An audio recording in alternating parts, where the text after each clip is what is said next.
in the United States, and before taking my seat, talk about some of the larger struggles in the whole world, and some of the more difficult struggles in places like South Africa. But that is a desperate, poignant question on the lips of people all over our country and all over the world. I get it almost everywhere I go and almost every press conference. It is a question of whether we are making any real progress in the struggle to make racial justice a reality in the United States of America.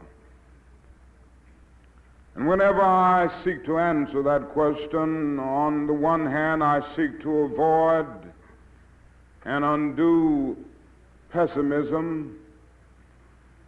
On the other hand, I seek to avoid a superficial optimism. And I try to incorporate or develop what I consider a realistic position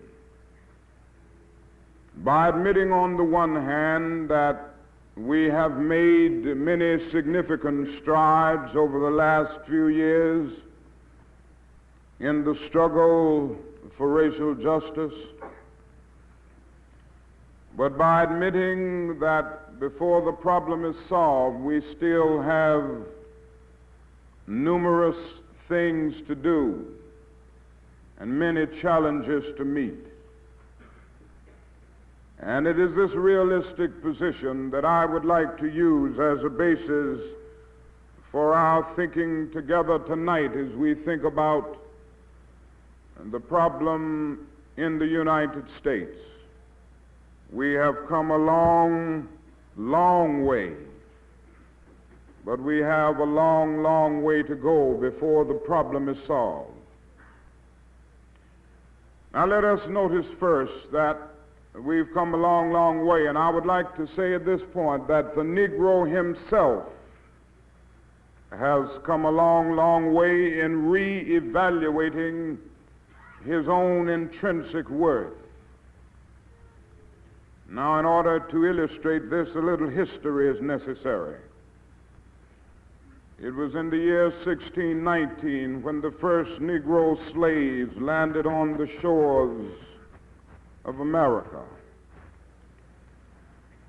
And they were brought there from the soils of Africa. Unlike the Pilgrim Fathers who landed at Plymouth a year later, they were brought there against their wills. And throughout slavery, the Negro was treated in a very inhuman fashion. He was a thing to be used, not a person to be respected.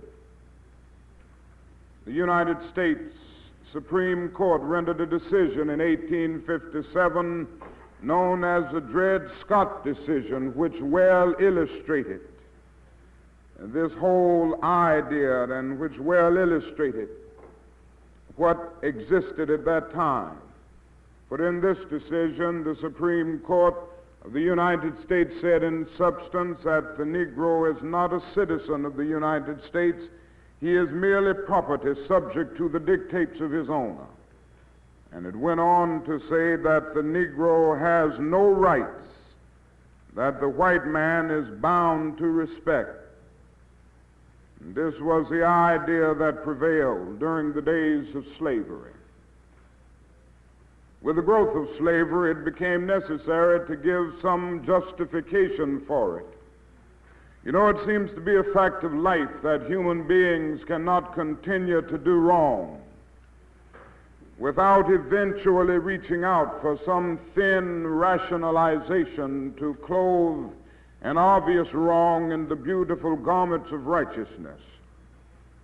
And this is exactly what happened during the days of slavery.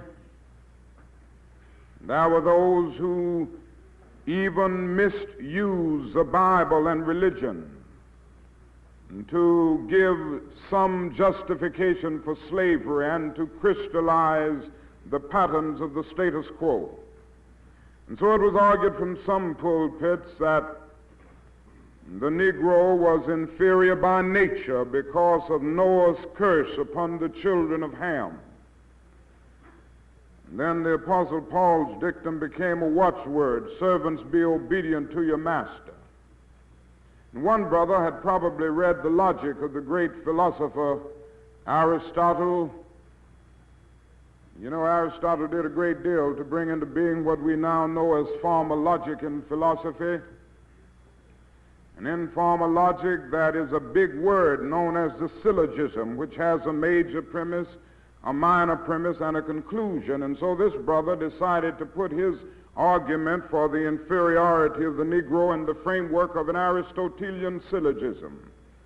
He could say all men are made in the image of God. This was the major premise. Then came the minor premise: God, as everybody knows, is not a Negro, therefore the Negro is not a man. This was the kind of reasoning that prevailed.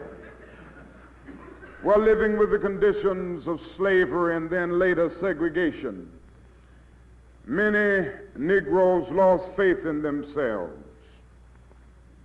Many came to feel that perhaps they were less than human. Many came to feel that they were inferior. This, it seems to me, is the greatest tragedy of slavery, the greatest tragedy of segregation, not merely what it does to the individual physically, but what it does to one psychologically. It scars the soul of the segregated as well as the segregator. It gives the segregator a false sense of superiority while leaving the segregated with a false sense of inferiority. And this is exactly what happened. But then something happened to the Negro, and circumstances made it possible and necessary for him to travel more. The coming of the automobile, the upheavals of 2 world wars, the Great Depression. And so his rural plantation background gradually gave way to urban industrial life. His economic life was gradually rising through the growth of industry, the development of organized labor, and expanded educational opportunities. And even his cultural life was gradually rising through the steady decline of crippling illiteracy. All of these forces conjoined to cause the Negro in America to take a new look at himself. Negro masses all over began to reevaluate themselves. And then something else happened along with all of this. The Negro in the United States turned his eyes and his mind to Africa. And he noticed the magnificent drama of independence taking place on the stage of African history. And noticing the developments, and noticing what was happening, and noticing what was being done on the part of his black brothers and sisters in Africa, gave him a new sense of dignity in the United States and a new sense of self-respect. The Negro came to feel that he was somebody.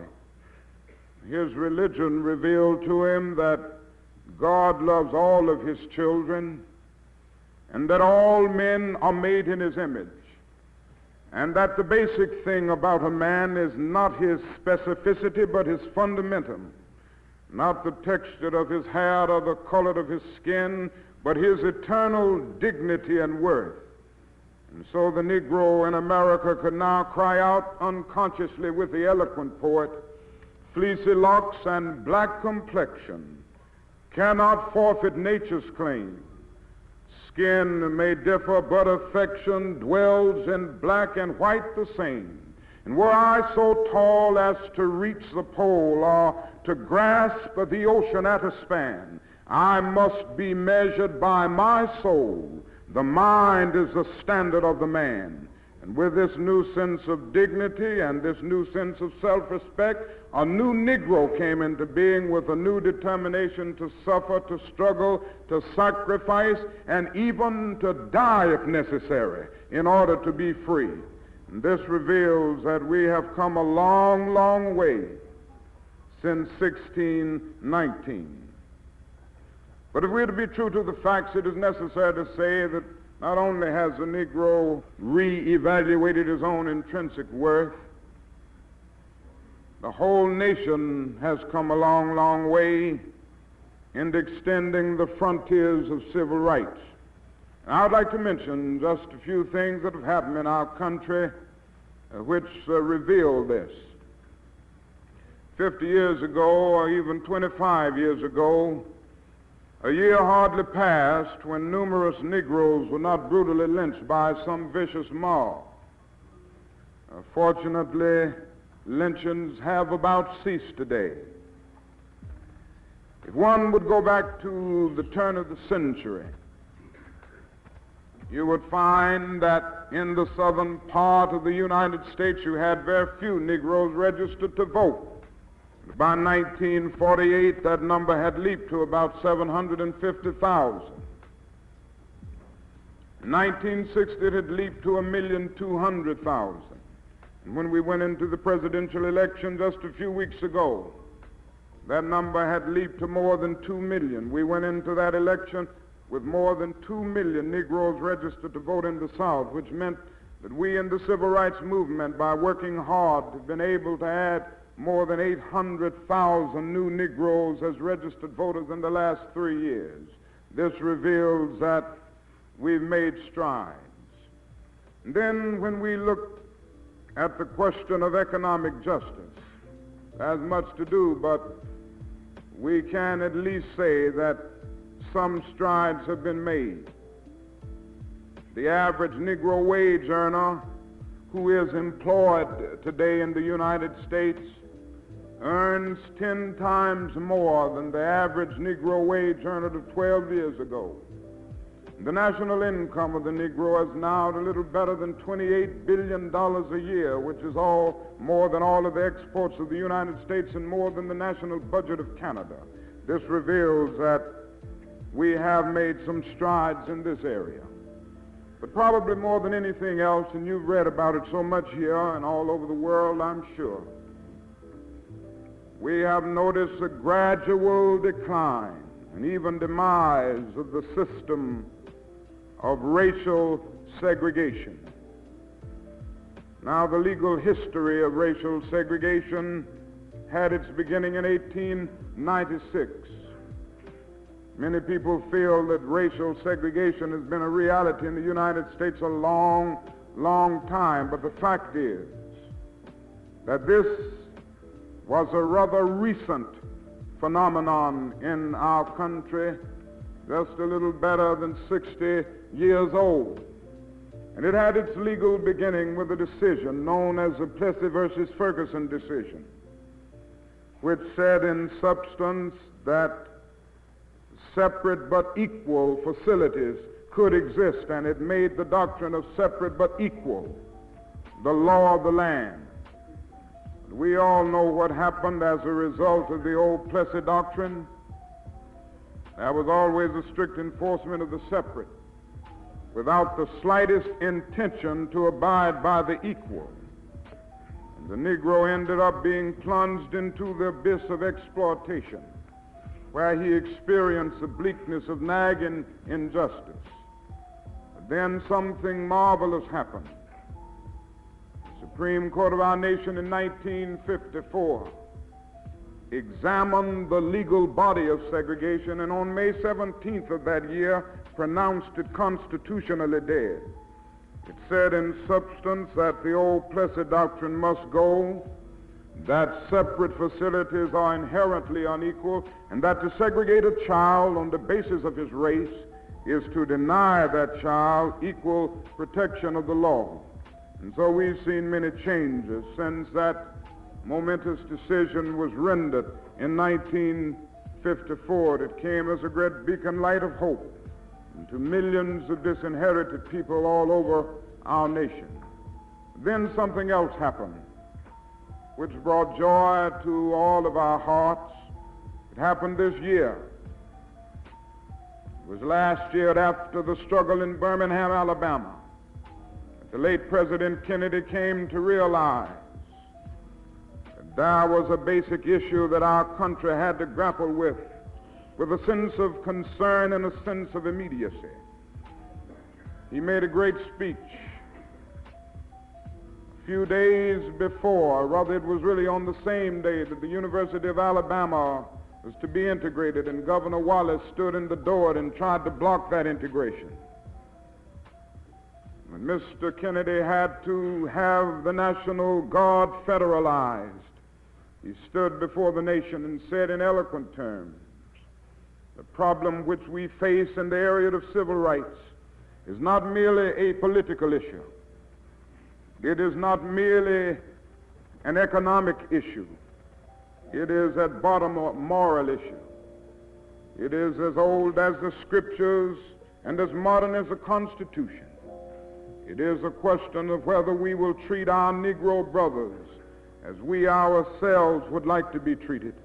And on the heels of that great speech, he went and recommended to the Congress of our nation the most comprehensive civil rights bill ever recommended by any president of our great nation. Fortunately, after many months of battle, and for a period we got a little tired of that. You know, there are some men in our country who like to talk a lot. Maybe you've read about the filibuster. And you know, they get bogged down in the paralysis of analysis. And they will just go on and on and on, and they wanted to talk that bill to death. President Lyndon Johnson got to work. He started calling congressmen and senators in. He started meeting day in and day out with influential people in the country and making it clear that that bill had to pass as a tribute to the late President Kennedy, but also as a tribute to the greatness of the country and as an expression of its dedication to the American dream. And it was that great day last summer that bill came into being. It was on July 2nd that Mr. Johnson signed that bill, and it became the law of the land. And so in America now we have a civil rights bill, and I'm happy to report to you that by and large that bill is being implemented in communities all across the South. We have seen some surprising levels of compliance, even in some communities in the state of Mississippi. And whenever you can find anything right in Mississippi, things are getting better.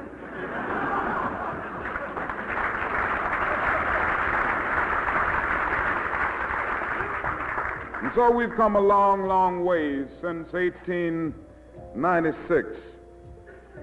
Now, this would be a wonderful place for me to end my speech. First, it would mean making a relatively short speech, and that would be a magnificent accomplishment for a Baptist preacher. Second, it would mean that the problem is about solved. And you know, it would be wonderful if I could go around the world, I wish I could, and if I could go around America and talk about this problem as a problem that once existed, but that no longer has existence. I wish I could do that. But you know, if I stop at this point, I will merely be stating a fact and not telling the truth. You see, a fact is merely the absence of contradiction, but truth is the presence of coherence. Truth is the relatedness of facts. Now, it's a fact that we've come a long, long way, but it isn't the whole truth. In order to get the whole truth, we've got to add the other side. And I'm afraid if I stop at this point, I will leave you, my dear friends of London, the victims of a dangerous optimism. If I stop here, I'll leave you the victims of an illusion wrapped in superficiality. So in order to tell the truth, it's necessary to move on and say not only have we come a long, long way, but we have a long, long way to go before the problem is solved. I don't think I need to stay on this point very long. You read the newspapers, you look at your televisions, you know what's happening. You know what is happening on an almost day-to-day basis. I mentioned the fact that lynchings have about ceased, but other things are happening. We are not unmindful of the fact, and we cannot forget it, that just last year, 4 little children were murdered in Birmingham, Alabama, in the Church of God on Sunday morning. Thank you. I'm very happy to hear from my good friend up there. Continue to speak. I can talk a little louder than you can. Now, on the other issue,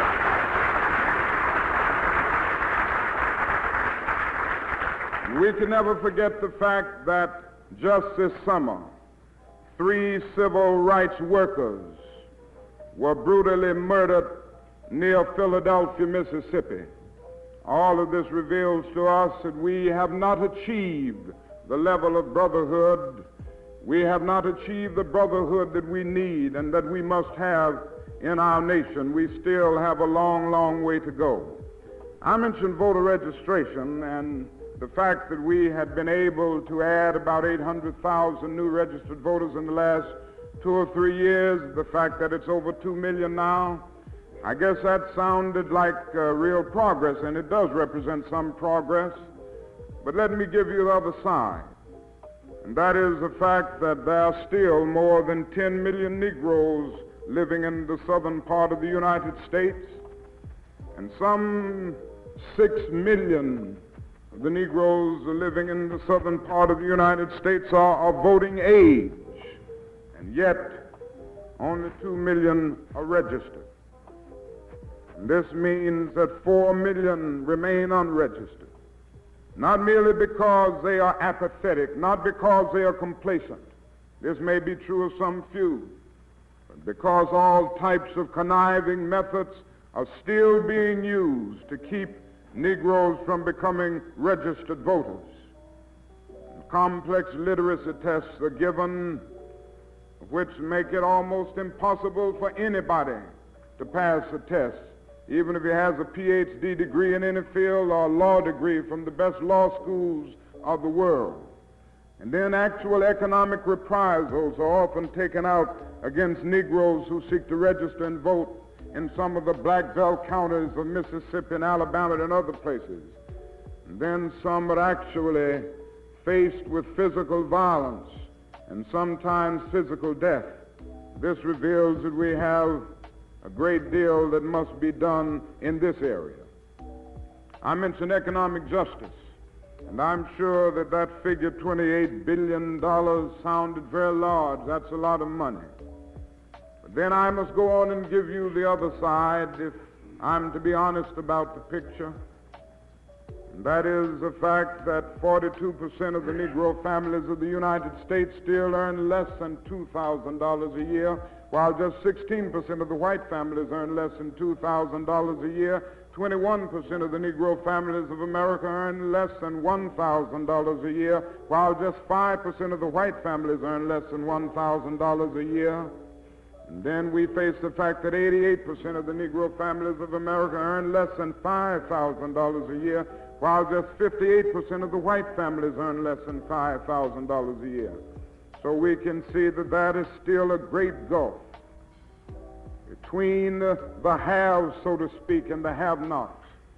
And if America is to continue to grow and progress and develop and move on toward its greatness, this problem must be solved. Now, this economic problem is getting more serious because of many forces alive in our world and in our nation. For many years, Negroes were denied adequate educational opportunities. For many years, Negroes were even denied apprenticeship training. And so the forces of labor and industry so often discriminated against Negroes. And this meant that the Negro ended up being limited by and large to unskilled and semi-skilled labor. Now, because of the forces of automation and cybernation, these are the jobs that are now passing away. And so the Negro wakes up in a city like Detroit, Michigan, and discovers that he's 28% of the population and about 72% of the unemployed. Now, in order to grapple with that problem, our federal government will have to develop massive retraining programs, massive public works programs, so that automation can be a blessing, as it must be, to our society and not a curse. Then the other thing, when we think of this economic problem, we must think of the fact that that is nothing more dangerous than to build a society with a segment in that society which feels that it has no stake in the society. Nothing more dangerous than to build a society with a number of people who see life as little more than a long and desolate corridor with no exit sign. Alrighty. How you doing today, Pat?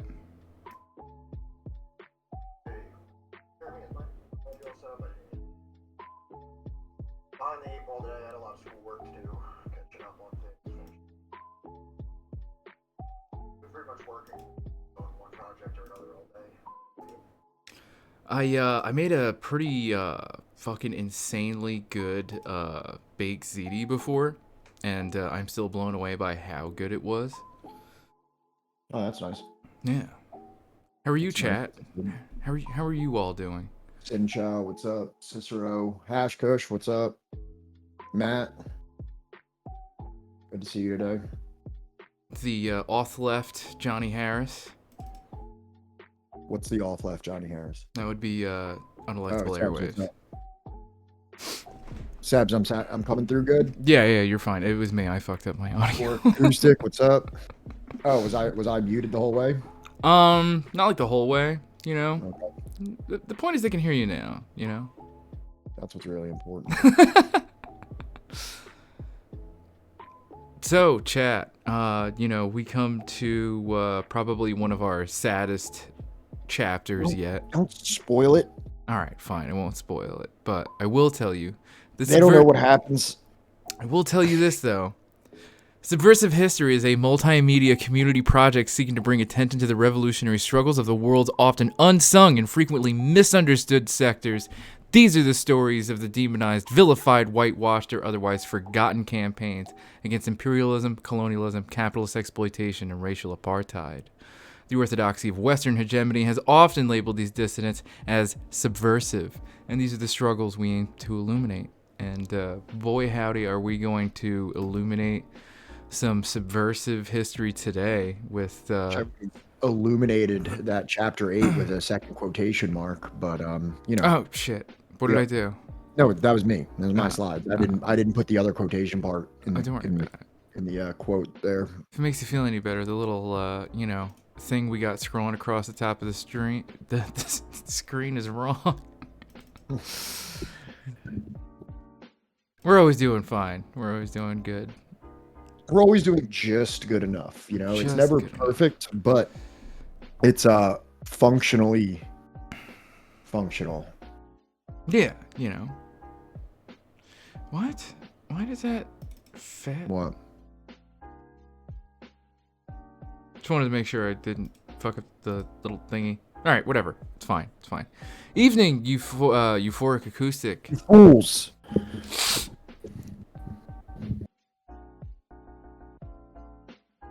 Let's see.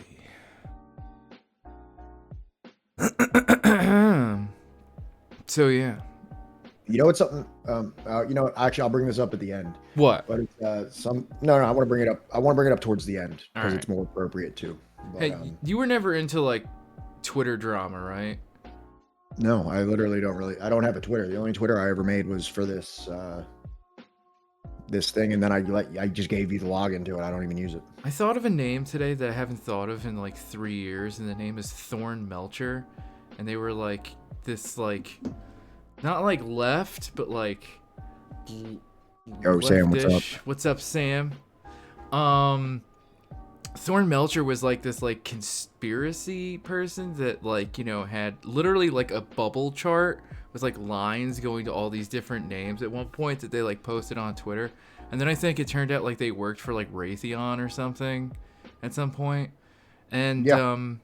I kind of miss those days. I kind of miss the days of like Twitter drama where it was just some unhinged like, Boeing worker that like, believes in like radical anarchism or something, I don't know, but I'll just take your word for it. Nah, whatever. Do you want to get into it?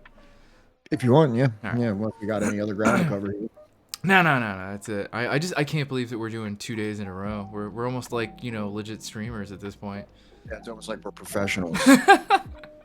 So, if everybody, I guess maybe I'll do my best to just kind of give like a recap here, if somebody hasn't been here with us throughout all these chapters.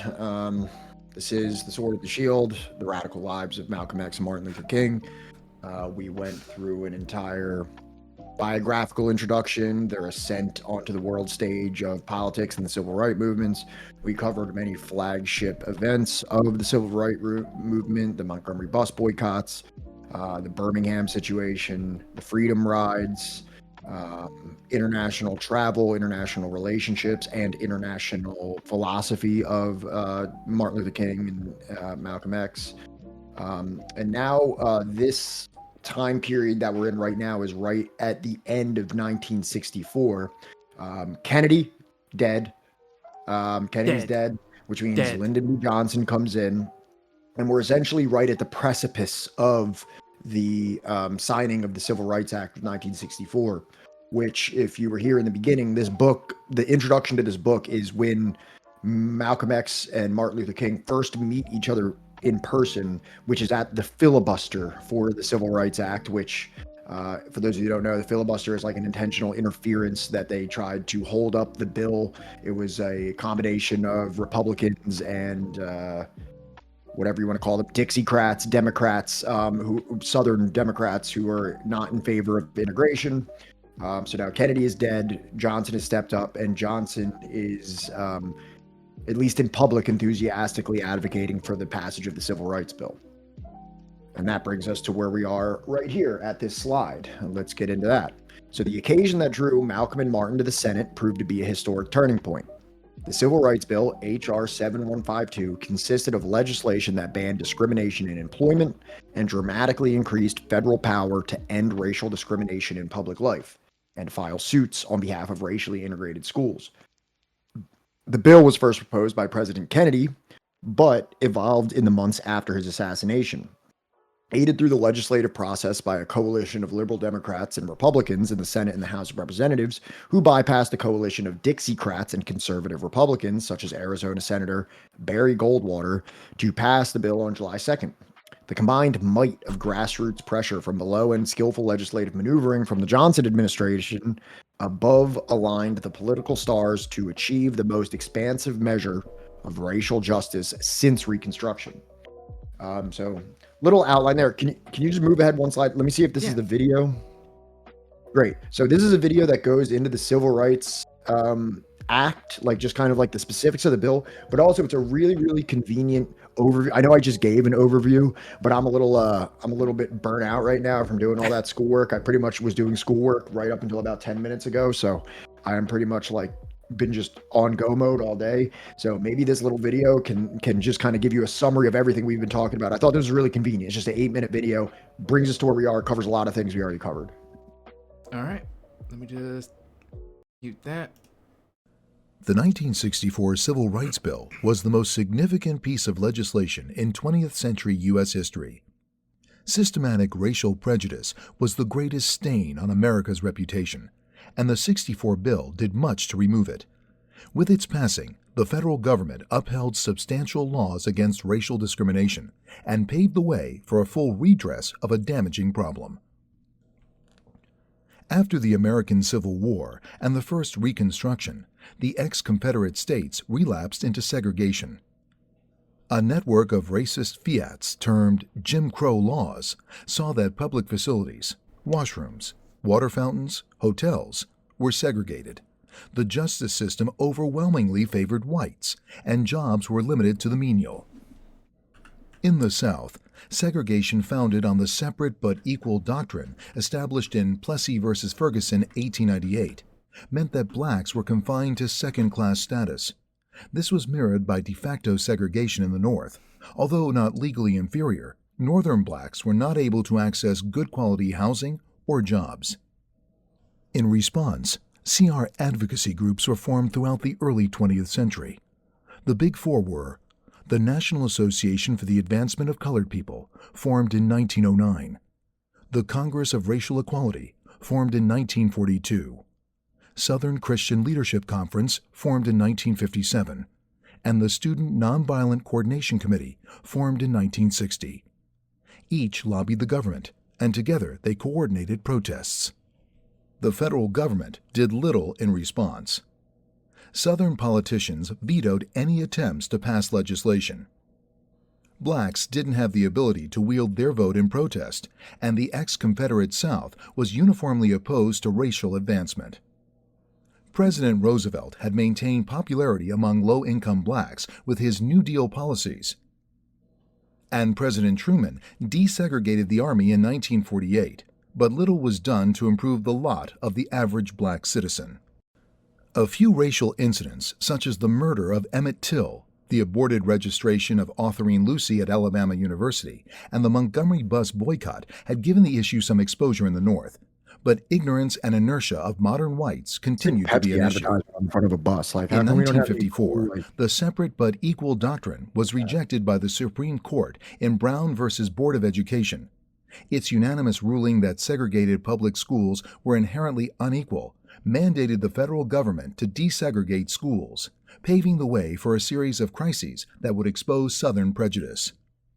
The first came in 1957, when President Truman sought to integrate Little Rock High School in Arkansas.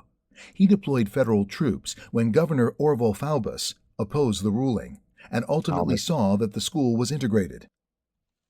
The trend continued under the Kennedy administration. So they're just going to ignore the fact that, and then every public school was closed in Arkansas until, 1970-something. Like I said, this is a brief overview. We did do a little bit more of I wouldn't call it a deep dive, but we did, when this book did go over the situation in Little Rock, where, the marshals were called in to bring in the black boys and girls into the school.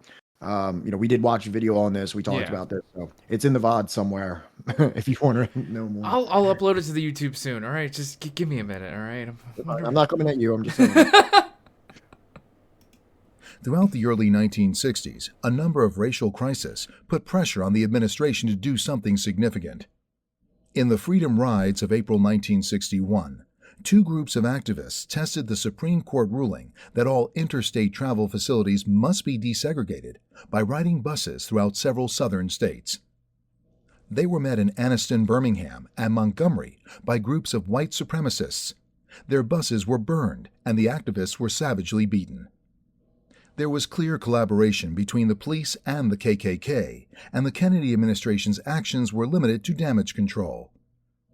In early 1961, James Meredith, a black World War II veteran, had his application to study at the University of Mississippi rejected purely on racial grounds. The Kennedy administration intervened on Meredith's behalf, but Mississippi Governor Ross Barnett calculated that it was politically impossible for him to accept the ruling. Tensions culminated in a standoff between U.S. Marshals and a racist mob outside the university on September 30th. Nearly 100 marshals were injured, but the administration was credited with calmly fulfilling its promise. JFK had always refused to denounce racist actions in moral terms, taking the position that he was merely following the letter of the law. However, protests in Birmingham, Alabama in 1963 proved seminal. Project C was a protest designed to provoke a violent reaction from the city's thuggish police commissioner, Eugene Bull Connor. Connor craved publicity and was prepared to use significant force in suppressing the protests. A march on the city hall saw police clash with protesters, many of whom were children.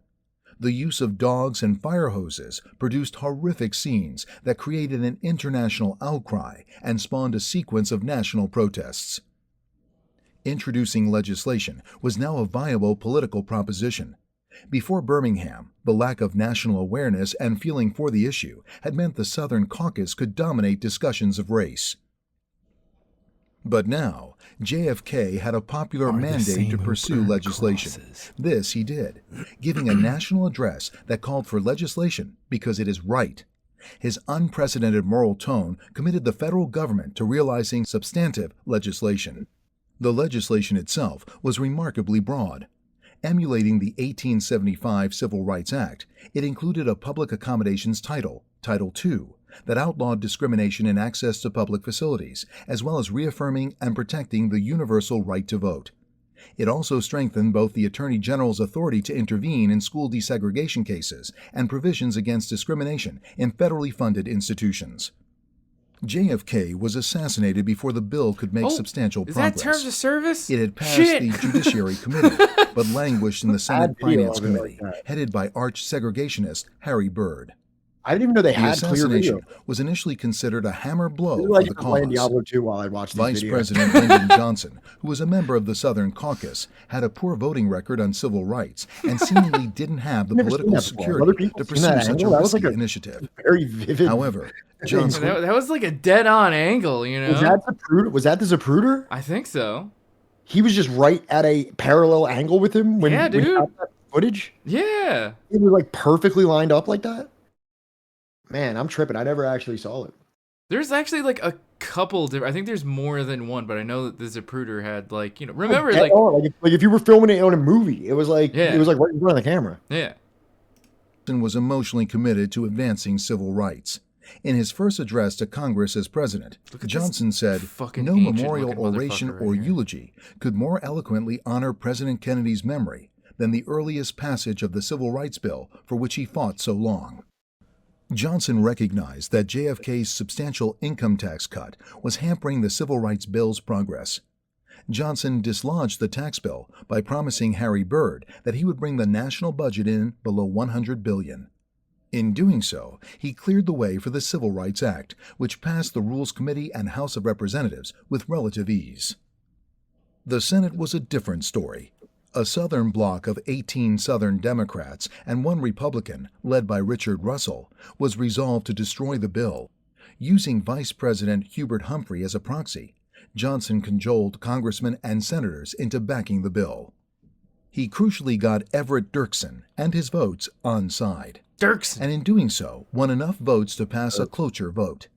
Dirksen was not emotionally committed to civil rights reform, but he was compelled to accept the political necessities that underpinned it, and his vote saw a new supportive majority formed. The bill passed the Senate 77-23 and was signed into law on July 2, 1964. Although the bill didn't produce significant immediate improvements in the lives of Black Americans, it gave the federal government the tools to expunge systemic prejudice, and, along with the 1965 Voting Rights Bill, which reinforced some of the 64 bill's provisions, saw that the federal government was broadly supportive of equality and justice.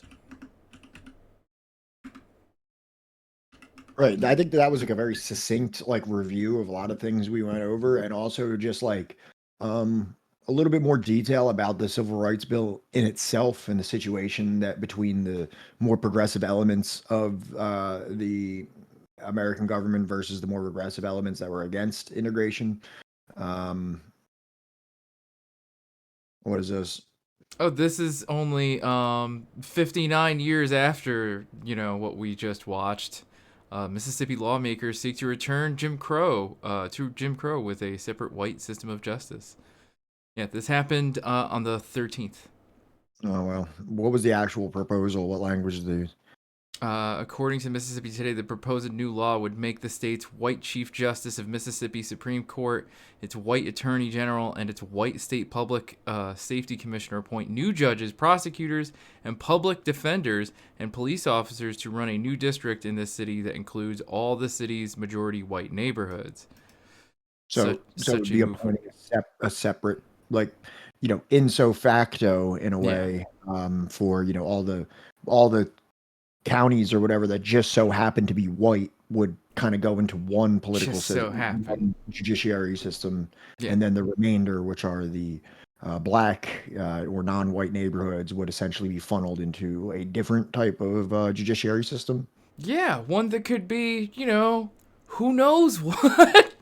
It's it's getting kind of maybe it's even better. Who knows? You know what I mean? You know, hey guys, I think we're being pretty negative and kind of jumping the gun here. Could turn out better. Well, we can't assume. So yeah, it's not like there's historical precedent for that. A black court with all dismissals. It depends who's you know, electing that court. Who's choosing that court? I mean, there is like some kind of like weird hypothetical here where, like, you know, this might have been what Huey Newton was asking for. You know what I mean? They thought that the court system was unjust because they weren't being judged by a jury of their own peers. They would be judged by all white juries. Right. I'm not seriously saying that. I know. We're being facetious, chat. So, King flew to Washington to attend President Johnson's signing of the Civil Rights Act, which passed 73 to 27 in the Senate and 289 to 126 in the House. King had come from St. Augustine, Florida, where I hope it's pronounced St. Augustine, where the new law What do you think it was pronounced? I don't know, man. Like, it's kind of like East Palestine, you know, for all I know. This is like St. Augustine or Augustine, Florida, where the new law would go a long way toward ensuring a measure of racial integration, but would still require enforcement. Johnson addressed a group of 200 invited guests to the White House East Room, celebrating the victory while describing the current moment as a time of testing. King planned to continue what the president called an unending search for justice within our borders by leading efforts to test out implementations of the new law, a situation that worried Johnson, as the presidential election was just 4 months away. In private, King listened to the president, but in public, he went on the offensive, vowing to force compliance in recalcitrant southern cities and states. From the White House after the bill signing ceremony, King promised a massive direct action programs targeting parts of the South unwilling to immediately desegregate in the face of sweeping new legislation. So I want to use this, and I'm going to revisit this theme multiple times throughout here because I think this is a very important point to establish and fortify that the 1964 Civil Rights Act never was intended to be, never was viewed at, and is not a solution to the racial problems of the United States. No. Which is kind of like with the deaths of Martin Luther King and Malcolm X. It's kind of like, you know, as we look back historically, it's like, this was it. You know what I mean? This brought us all to equality. You know what I mean? Like everything's been, you know, at least not the government's fault up until since then because we signed that paper. And even now you see Martin Luther King being like, oh, okay, that's a cool Civil Rights Act. I promise massive direct action to make sure that this starts getting enforced. And I'm going like, yo, cool, you signed that. I'm going right to war and I'm pressuring the Johnson administration to do more and more and more because this is not like, all right, let me hang my coat up. You know what I mean? Dr. King's done his duty. Yeah, you know, our school system kind of makes it sound like, with the help of Martin Luther King and the rest of, you know, the side characters from, like, you know, the Civil Rights Extended Universe, they gave President Johnson the Infinity Gauntlet, and he snapped racism away with, you know, the fucking Civil Rights Act. That's good. This point is going to be reinforced throughout this chapter by things Dr. King has said because you know, Dr. King, you know, survived for years after this point, and his duty was not done. He had many things that he critiqued, and many speeches indicting the American system. So I want to make sure that we highlight that and keep that in mind. Yes, that like at this point, right? Malcolm X and Martin Luther King are actually coming together in terms of like, you know, their political analyses. Like they are closer together than they are farther apart than, like, you know, when we started at this book. Correct. By this time, Malcolm no longer viewed himself at odds with King. It's funny that you bring that up because that's kind of the next paragraph is going to illustrate that quite a bit. He no longer viewed himself at odds with King's goals, a point Warren could hardly fathom. Sorry, that's a throwback to another thing of some journalist that was just kind of too reductive about Malcolm X. Don't worry about it. He was trying to get, like, you know, the canned answers out of Malcolm. Exactly. That he was trying to code like all like the regular shit out of White Malcolm. Devil. Exactly. Yeah. So finding common ground in a mutual quest for radical black dignity, Malcolm disparaged nonviolence but kept his eyes on a larger prize of black citizenship. United Press International reporter Bryce B. Miller emerged as one of the few journalists of the era to comprehend this, noting in a story that summer that Malcolm X was seeking freedom like Dr. King, but faster. Malcolm's efforts on behalf of this goal included cultivating a relationship with Clarence Jones, the black lawyer who doubled as one of King's closest confidants. Jones and a group of black intellectuals met with Malcolm at the home of actor Sidney Poitier in New York that June to listen to him privately detail his plans to charge America with human rights violations before the United Nations. Whitney Young of the Urban League attended, so did writer John Oliver Killens and the well-known actors Ruby Dee and O.C. Davis. Jones concealed this attendance at this meeting to King, but nonetheless presented himself to Malcolm as an authorized surrogate, testing the waters for potential of a more formal meeting between the two leaders in the near future. So, again, Malcolm is becoming very, after his leaving of the Nation of Islam, his travel abroad, his meeting with many decolonial movements in Africa, he is at an all-time versatility in terms of what he's willing to do to progress the position of Black people in the United States. And this is not merely limited to the previous religiously motivated methodology that he was more of a staunch proponent of. Now it is a more versatile program for him, which includes working with Martin Luther King and some white people. Maybe I spit my water out. On June 30th, Malcolm fired off a telegram to King, who is spending increasing amounts of time in what's up? Oh, you're doing the camera trick? Increasing amounts of time in St. Augustine, spearheading a campaign to desegregate the nation's oldest city. Racial violence against demonstrators echoed aspects of Birmingham, yet this campaign produced none of the high drama of the Magic City, turning it into less of a watershed moment than a war of attrition, marked by local thugs beating African Americans trying to integrate segregated beaches. Quote, "We have been witnessing with a great concern the vicious attacks of the white racists against our poor defenseless people there in St. Augustine," began Malcolm's telegram. If the Johnson administration delayed in offering help, Malcolm noted, "just say the word and we will immediately dispatch some of our brothers there to organize self-defense unity among our people, and the Ku Klux Klan will then receive a taste of its own medicine." He continued, "The day of turning the other cheek to those brute beasts is over." No doubt sincere in this offer, Malcolm's telegram received no reply from King. Nonetheless, it marked the continuation of Malcolm's efforts to cultivate a dialogue between the two that would continue throughout the year. So I feel like Malcolm's still coming in kind of hot. Yeah. And it's he like... really never didn't come in hot, but like now he's doing it less adversarially and doing it in more of a companionship way. He's like, yo, MLK, you know what kind of time I'm on, and I agree with what you're doing, but if that's not working, hit me up and, we're going to come down there and show them what's what. You know what I mean? He's doing it as like, sending him telegrams, creating a camaraderie with MLK, but also still having that Malcolm edge of being like, yo, if that nonviolence bullshit you're doing while they're throwing acid on you and stuff like that down there is that acid thing. I didn't just make that up. Let's move forward, because go to the next slide, because St. Augustine is something I knew very little of. Someone that's going through a couple of college history classes, as well as read a couple books about the civil rights movement. You hear about Selma, you hear about Birmingham, you hear about Montgomery, you hear about Jackson, Mississippi. But St. Augustine is not something that I heard very much about in terms of the civil rights battle. Did you? No. So if you want to play this video, this actually goes into everything that happened in St. Augustine. It's actually like really intense. Like I'm surprised it's not more, it's not held in the same regard as the Birminghams and the Selmas. This also just goes back to my narrative that I think that MLK is Goku and Malcolm X is Vegeta.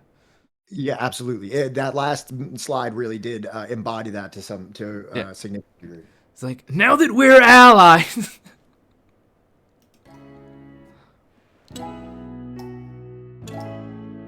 Tourists and native Floridians alike have flocked to the beautiful city of St. Augustine, thanks in no small part to Henry Flagler, who took it upon himself to create a city for the wealthy. During the 1920s, St. Augustine saw wealth like no other coming in and out. But when the Great Depression hit, an economic line was drawn between the poor and the rich, the haves and the have-nots. As the middle class evaporated, the rich continued to move into the city to be around other rich families, and the poor continued to be pushed to the outskirts. Cheap labor was what kept the hub of St. Augustine running, but it created a severe inequality among its residents. This divide is a large part of what led to the creation of the civil rights movement in St. Augustine. Dr. Robert Hayling was many things. He served as an officer in the Air Force and later went on to become the first black dentist to be elected to the American Dental Association. In addition to those accomplishments, he is considered to be the father of the civil rights movement in St. Augustine. In 1960, Dr. Hayling set up shop in St. Augustine, and it wasn't long before he joined the local NAACP. He took part in a protest on the 400th anniversary of the city, which caught the attention of the then U.S. Vice President Lyndon B. Johnson. The Vice President came to St. Augustine and delivered a speech to an integrated crowd, but ultimately no real changes were made. Dr. Haling knew they needed to take a more direct action, so he created the Youth Council for the NAACP. He taught them nonviolent protest methods, such as swimming in an all-white swimming pool or walking on an all-white section of the beach. This encouraged peaceful but noticeable resistance to the segregated system. One nonviolent protest brought much more attention than the others. On July 18, 1963, 23 protesters were arrested while sitting down to eat lunch in an all-white diner. 7 of the imprisoned protesters were juveniles under 18, and 4 of these children were under the age of 10. These children were called the St. Augustine Four, and they were sent off to reform schools to change their behaviors. A full 6 months after the incident, they were the only ones still being punished for the protest. Their case was called an egregious injustice by the media, and the governor agreed. In January of 1964, the 4 children were taken out of the reform school and returned to their parents. The city of St. Augustine failed to comply with the existing federal civil rights legislation and did not implement the changes brought on by Brown versus the Board of Education. Dr. Haling stepped in and held protests, lobbying for suspension of federal funding until the changes were implemented. This led to the KKK openly attacking black citizens in broad daylight.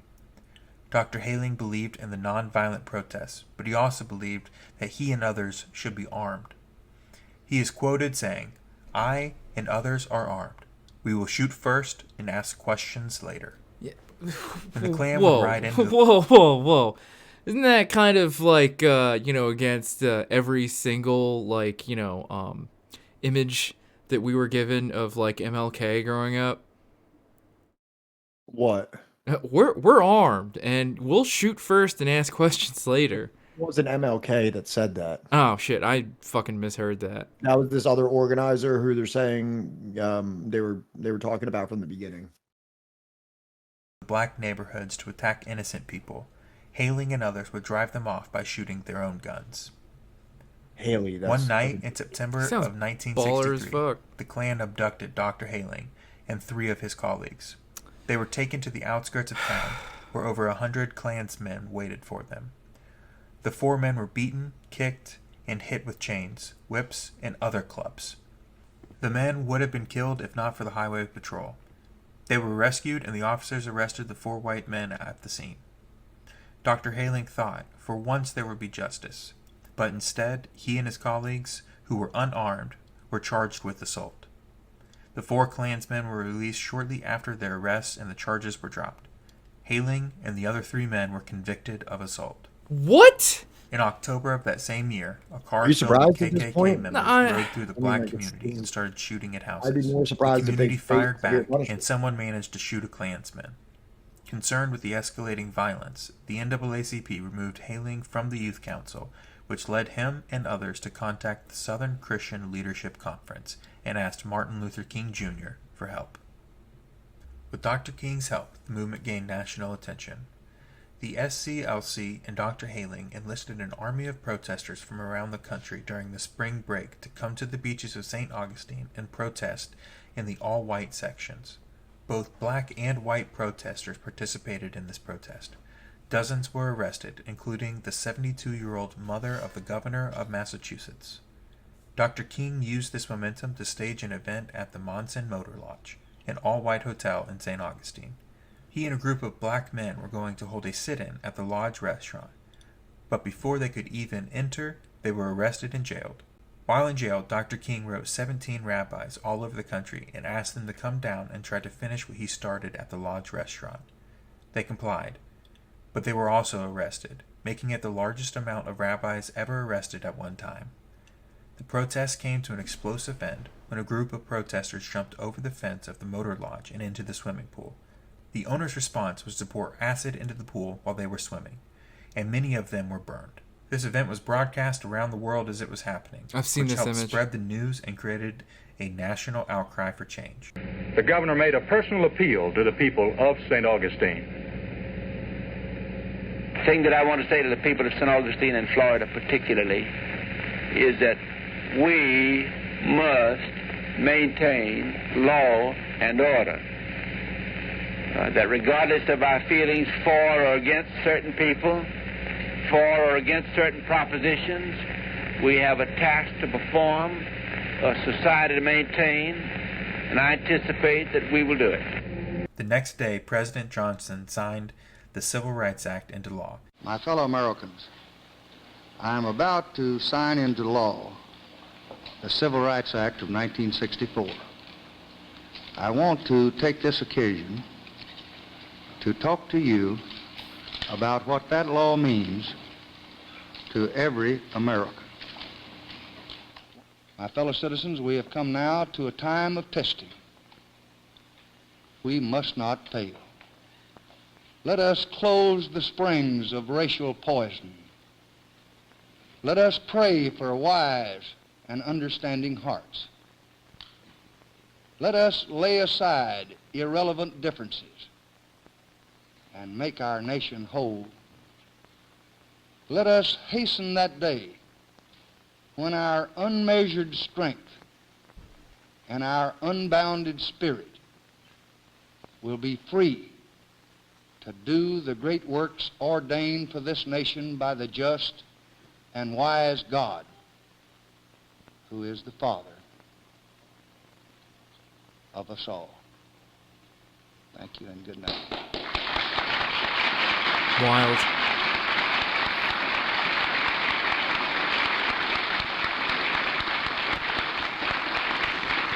Where's David? Is David in chat?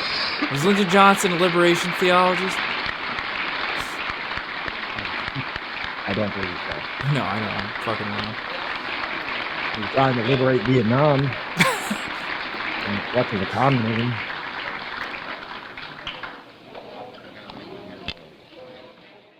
The black community continued to protest and fight for equality for years to come. But the courageous actions of Dr. Haling and Dr. King are a large part of what led to the thriving community of St. Augustine that we see today.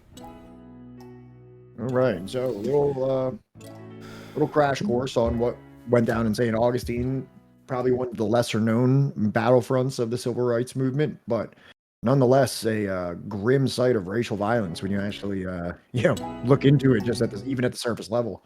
Yeah, it's holy shit. Yeah, I didn't realize that was in Florida, that acid pool thing, but I figured it was somewhere in the South, and I guess I should have expected that to come up at some point. I just didn't know how pivotal it was that, like, the day after that, Lyndon Johnson signs. I'm sure that somebody told him, like, yeah, they dumped acid on people that had gotten into the pool. And Are you fucking kidding me? He's like, now I gotta sign. Yeah, it's like, I could have maybe gone another, 3 months or something.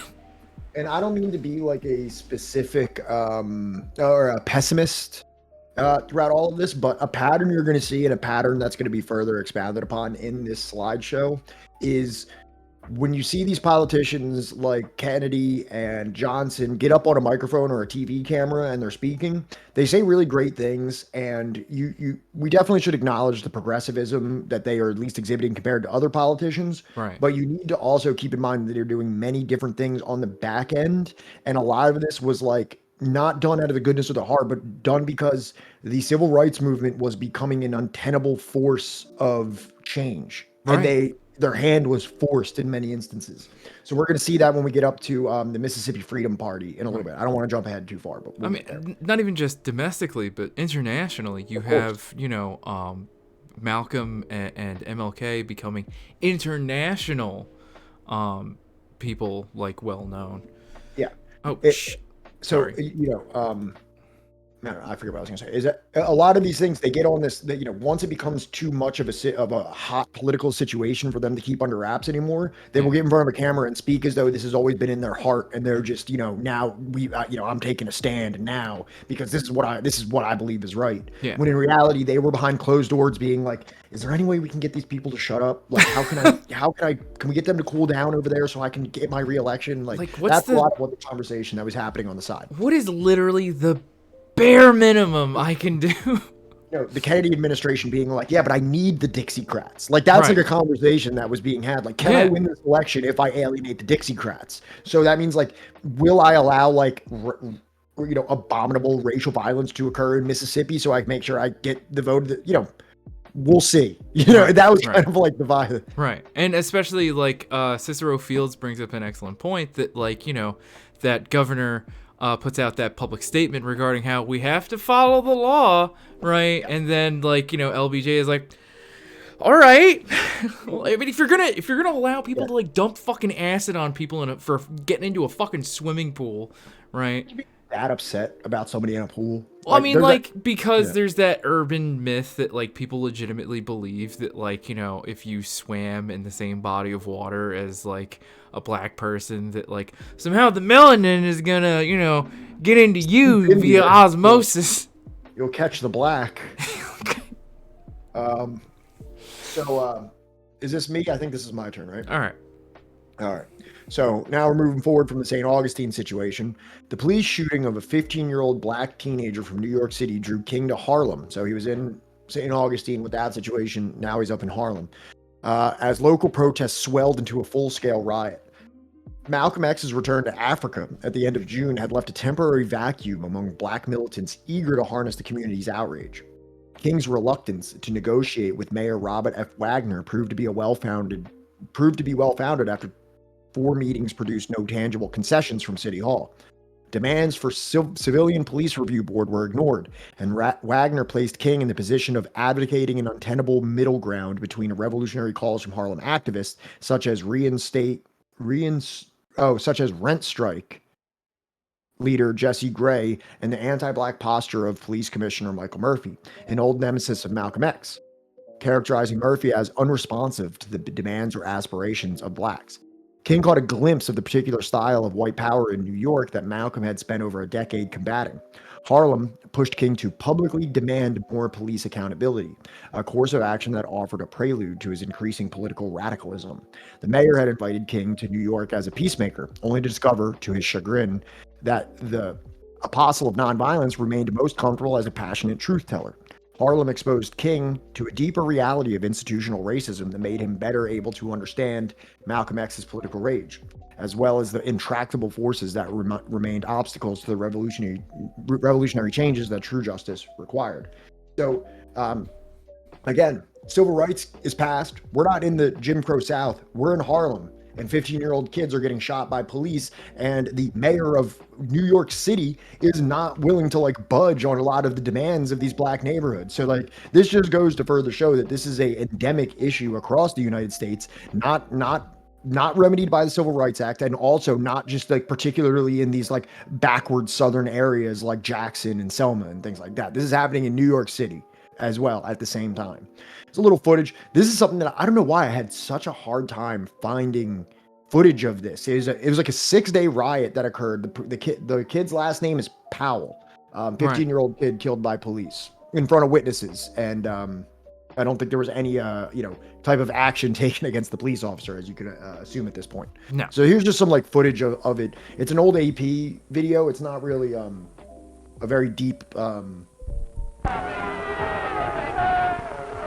shout that don't get your pomade in the pool corn pop. Old Joe Biden. Oh, there's Bayard. I'm a Tom, and I'm prepared to be a Tom when I can save women and children from being shot down in the street, and if you're not, you're nothing but a fool. Reverend Gardner.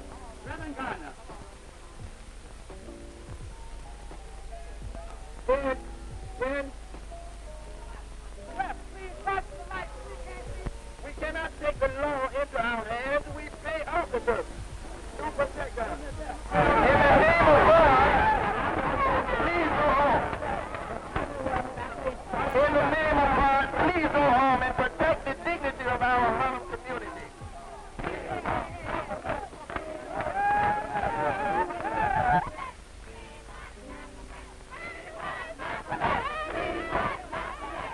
You hear what they're saying? I can't hear. What are they saying? They're saying we want Malcolm X. Oh, nice. Yeah, Malcolm's in Africa at this point, so they're without their most verbal leader.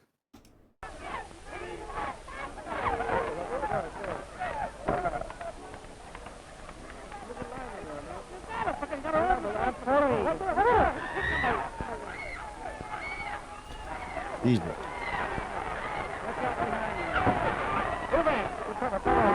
This isn't Birmingham. This isn't, this is the enlightened North that they would have you believe. Those are gunshots. Yep. I want Malcolm X to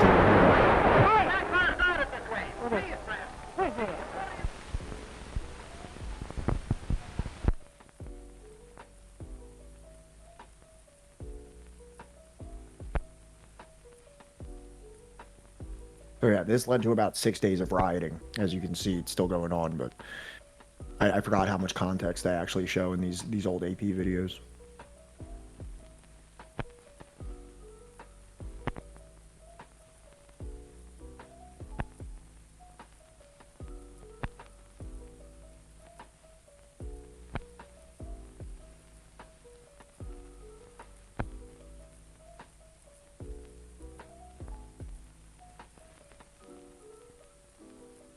Yeah, so this is like 60 years ago, and nothing has changed.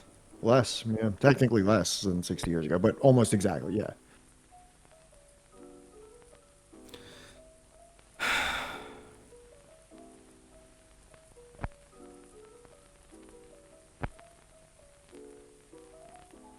Yeah, I'm pretty certain that there was also riots around this time in Newark.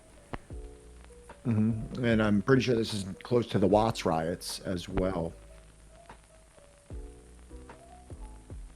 So yeah, you know what I mean? It's like, you can't delude yourself into believing that, this is not, the things that I keep repeating here, that it's not something that was sequestered in the South, and it was not something that immediately was ended by the signing of the Civil Rights Act, as well as there was a Voting Rights Act that needed to be passed a year later. You know what I mean? So even on like the legislative end, there was still much more that needed to be done. Yeah. All right, you're up, Jack. Malcolm had emerged from his conflict with Muhammad. Local police and FBI surveillance, assassination attempts, and organizational setbacks to achieve a measure of grace that had eluded him since his years in confinement in a Massachusetts state prison. He survived the humiliating spectacle of having spent over a decade idolizing someone he now regarded as a false prophet. Now, Malcolm was seen as the embodiment of the struggle for black dignity in America and around the world. Malcolm set his sights on conquering new political worlds, just as King confronted ghosts of racial prejudice back home. King's rising political stature lent an already hectic schedule of speeches, fundraisers, and meetings the air of a political campaign. The 1964 presidential election season often found him juggling divergent, at times contradictory roles as a political dissident, presidential ally, and national political mobilizer. Yep. So just kind of bringing us up to speed on kind of the positions of Malcolm and Martin. We can go forward. I don't really have a ton. That kind of explained everything. Yeah. All right. So now, this is a long one. I'm sorry. Do you want me to do it?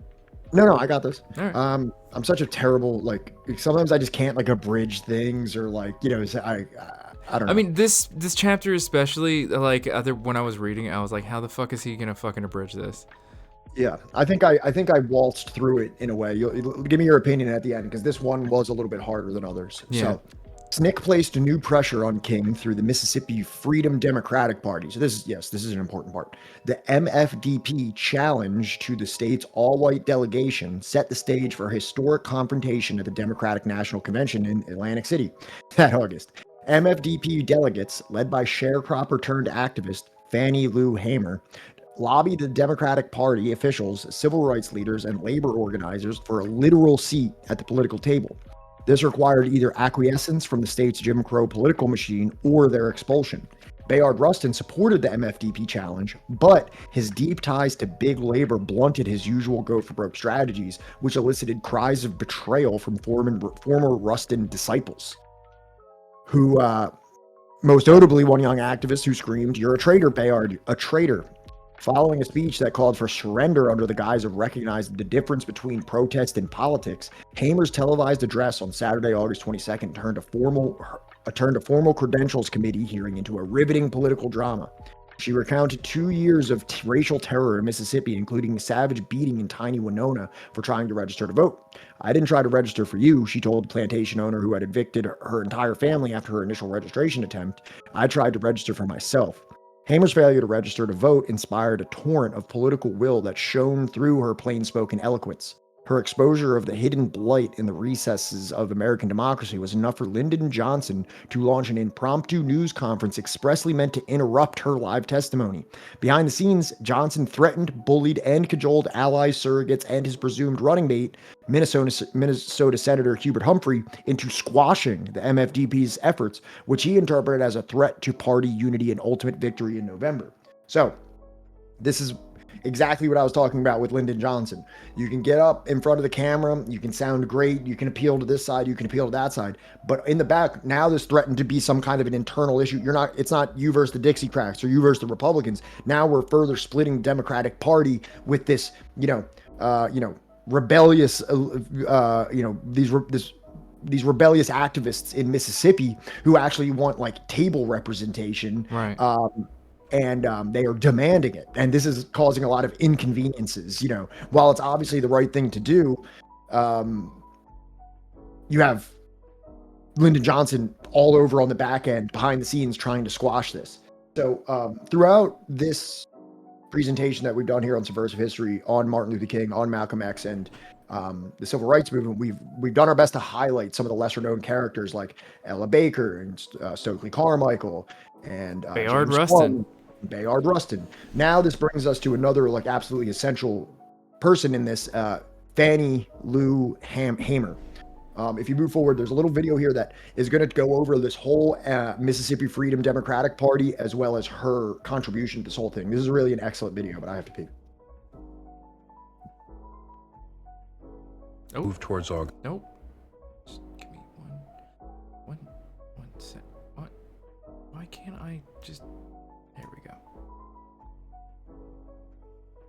Alright, shut up. As Freedom Summer moved towards August, the state's Democratic Party met to select delegates to the National Convention. To be fair, Matt, at the time, he was named Stokely Carmichael.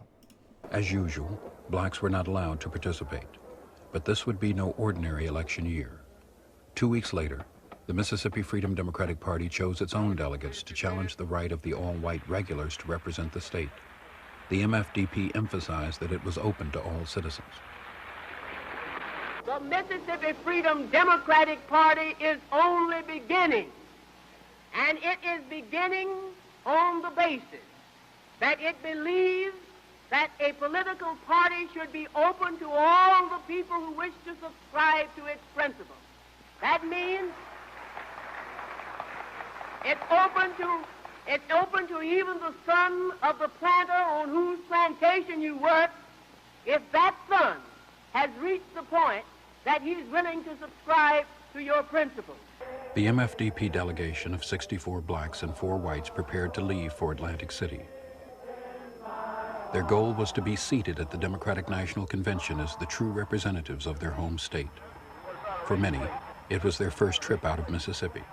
For all, this was the culmination of Freedom Summer, the final opportunity to open up Mississippi to the nation. Atlantic City, New Jersey, site of the 1964 Democratic Convention. Oh, damn. Lyndon Johnson expected no opposition in getting his party's nomination, but was concerned the MFDP would disrupt party unity. With the arrival of the Freedom Democrats on August 20th, there were now 2 delegations in town from Mississippi. The Democratic Party would have to decide which would represent the state on the convention floor.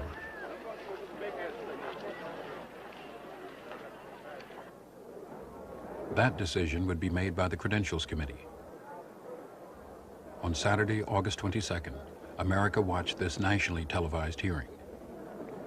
It is the very terror that these people are living through that is the reason that Negroes aren't voting, that they're kept out of the Democratic Party by the terror of the regular party, and what I want the Credentials Committee to hear is the terror which the regular party uses on the people of Mississippi, which is what Reverend King was explaining, which is what Aaron Henry was explaining, and which is what the next witness will explain, Mrs. Fannie Lou Hamer. You know what? The dude might look a little bit like a beta, but I mean, like, you know, but between the hand gesture and like the message he's presenting, total Chad. How come we're not hearing more about this guy? Yeah, who is that guy? Yeah, who the fuck is that guy? I want to hear more from him.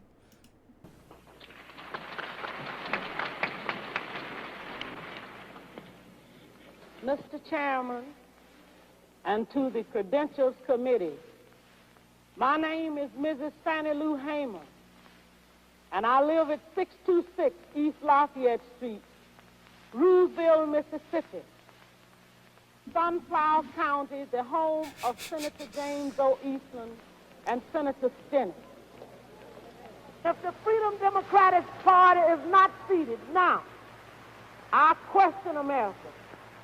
Is this America, the land of the free and the home of the brave, where we have to sleep with our telephones off of the hook because our lives be threatened daily, because we want to live as decent human beings in America? We will return to this scene in Atlantic City, but now we switch to the White House and NBC's Robert Goralski. Lyndon Johnson cut off coverage of MFDP testimony by making a last-minute request for network airtime. I want to tell you about the shit I had this morning. The Credentials Committee, Fannie Lou Hamer made her famous pitch. Martin Luther King. We had the greatest array of people you have ever can imagine, and the Credentials Committee was very impressed. But Johnson was not. Exactly. Visual. Despite the TV cut off by the president, Mrs. Hamer's message had gotten through. Viewers back home sent telegrams to delegates, urging support of the MFDP. Hell yeah.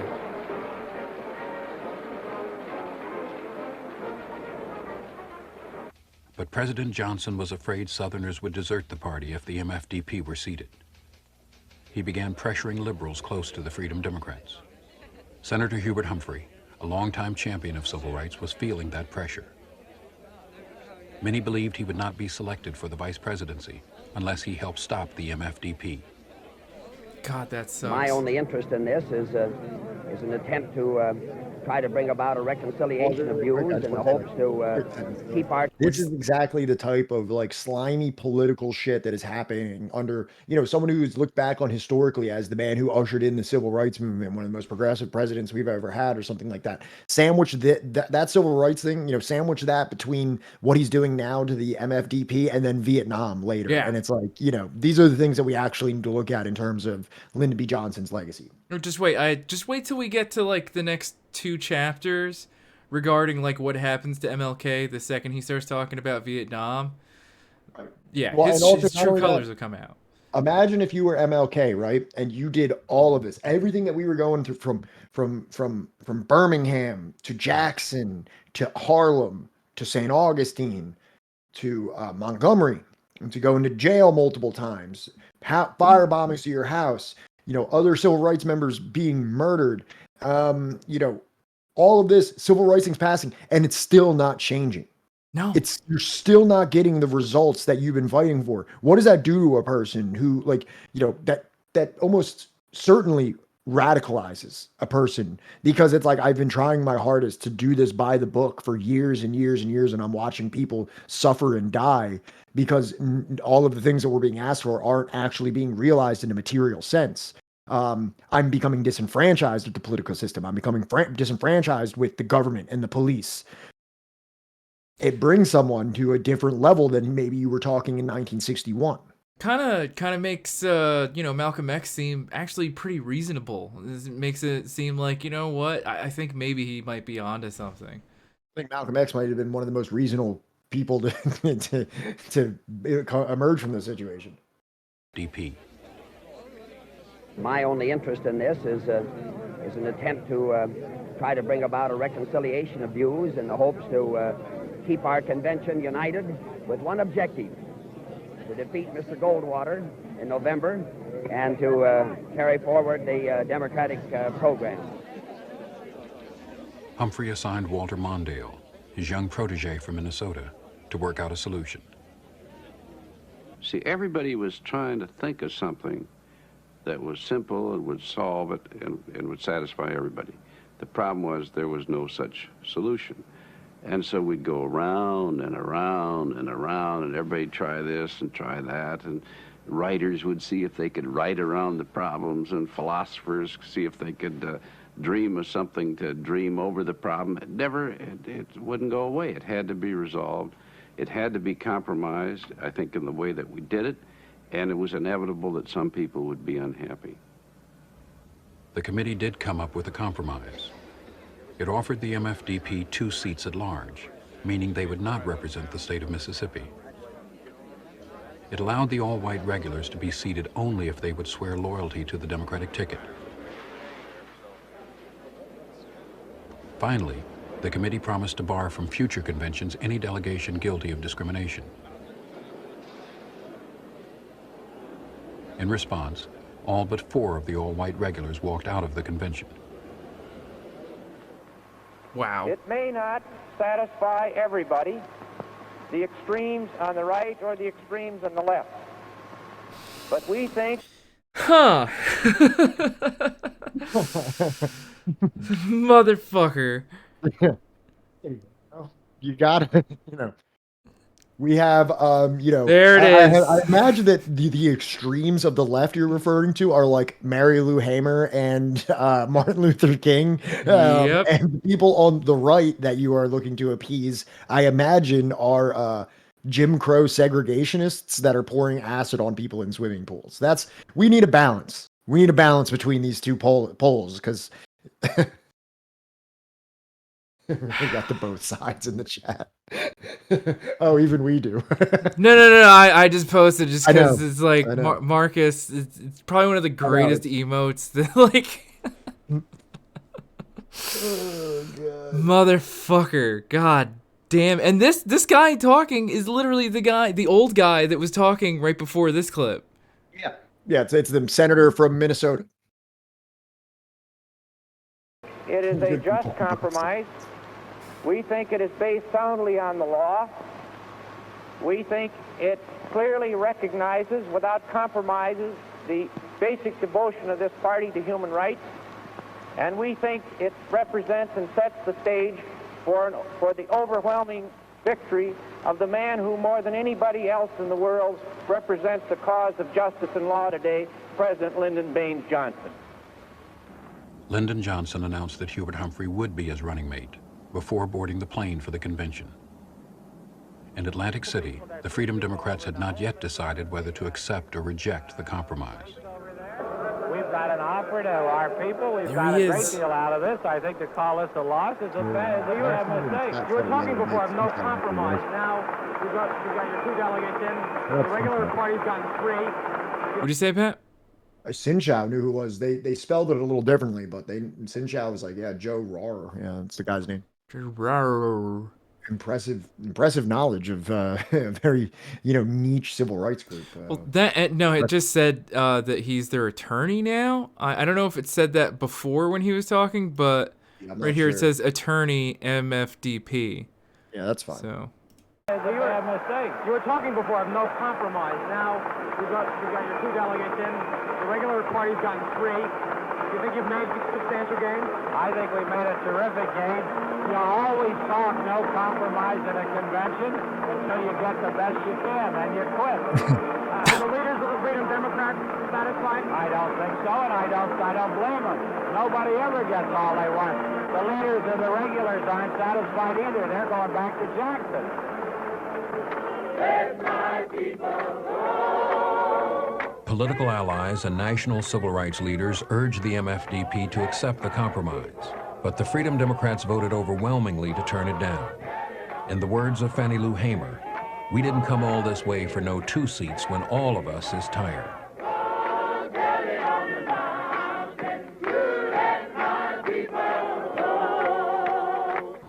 The whole issue around the compromise for us and for me was that it was some kind of political ploy that they understood.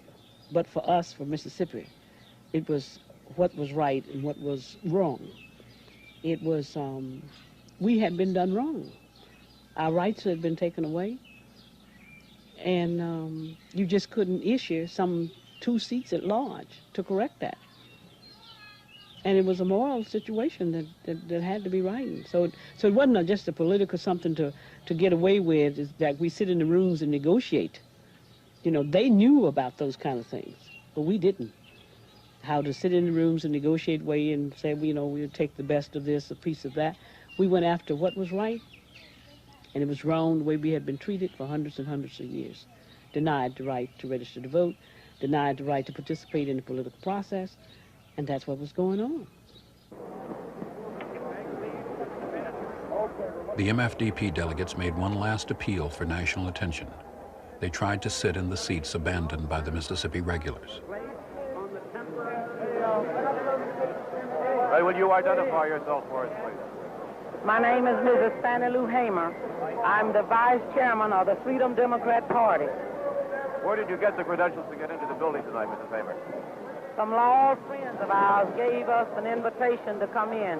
We sit with them a while, and we wanted to sit in our own state. Do you have any kind of credentials that will get you into these seats? No, we don't. Only as American citizens. Mr. Sergeant at Arms, have you had any contingency plans for this? None at all. I just stand here peacefully, trying to keep this aisle clear.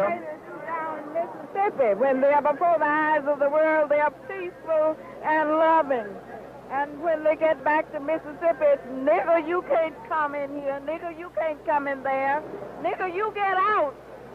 And here we are in the eyes of the world, seeing the same thing that happens way down in the deep south, Mississippi. The MFDP was never seated at the 1964 convention, but their protest opened up the Democratic Party and changed national politics.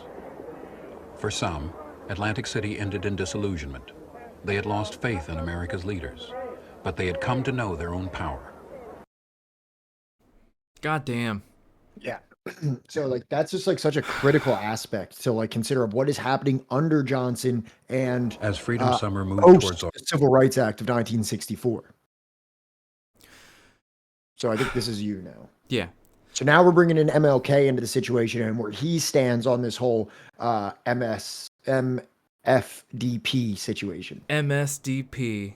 No, MFDP. Mississippi Freedom Democrats Party. Martin Luther King Jr. lobbied hard on behalf of the new party, even at the risk of damaging... 1 second, I'm sorry. Red Wizard said the 68 Dem convention has talked about more than 64. That's what I thought that these were the same thing when I was reading this, because I remember one of my history classes, I believe this was also in Atlantic City, there was like a full-scale like riot at the Democratic National Convention in 1968. I'm pretty sure it was also in Atlantic City. And I thought that that's what this was. And just while I was researching this is when I figured out that there was 2 different issues at the Atlantic City Democratic Convention. So I thought the same thing, Red Wizard. Martin Luther King Jr. lobbied hard on the behalf of the new party, even at the risk of damaging his relationship with the president. MFDP delegates recognized Johnson's offer of 2 non-voting delegates to the Democratic Convention as an insult, even as Bayard Rustin and others advised taking the deal, which... This is also like why you see a lot of people back away from Bayard Rustin, especially after this, because it becomes very much about like working within the Democratic Party. Pretty much DSA. Bayard Rustin goes full DSA. Careerism.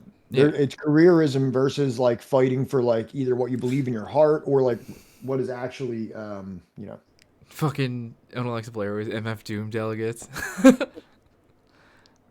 All caps when you spell the man's name. The proposed compromise meant the Democratic Party would officially recognize the segregated Mississippi Party members at the convention, while only allowing the integrated MFDP delegates to observe, but not vote, during the proceedings. Facing pressure from all sides, King confessed that the MFDP's acceptance of Johnson's offer would make his life easier, but if I were a Mississippi Negro, I would vote against it. Which is exactly what the MFDP did, maintaining their political... quiet part out loud. Yeah. He's saying it like, hey, this would make my life a hell of a lot easier if they would just accept this. But if it were me and I was in Mississippi fighting for my rights, I would not do it. Yeah.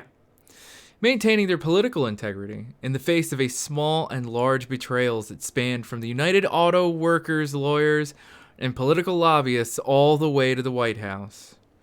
The Atlantic City debacle cleaved one faction of SNCC activists away from the Democratic Party, damn lasagna, and the mainstream politics, and thrust others, most notably Fannie Lou Hamer, who would be a delegate 4 years later, 68, deep into the party machinery. King departed the convention having missed the Johnson and Humphrey acceptance speeches, in the face of withering private criticism from SNCC activists who lumped him together with Rustin as supporting the rejected compromise.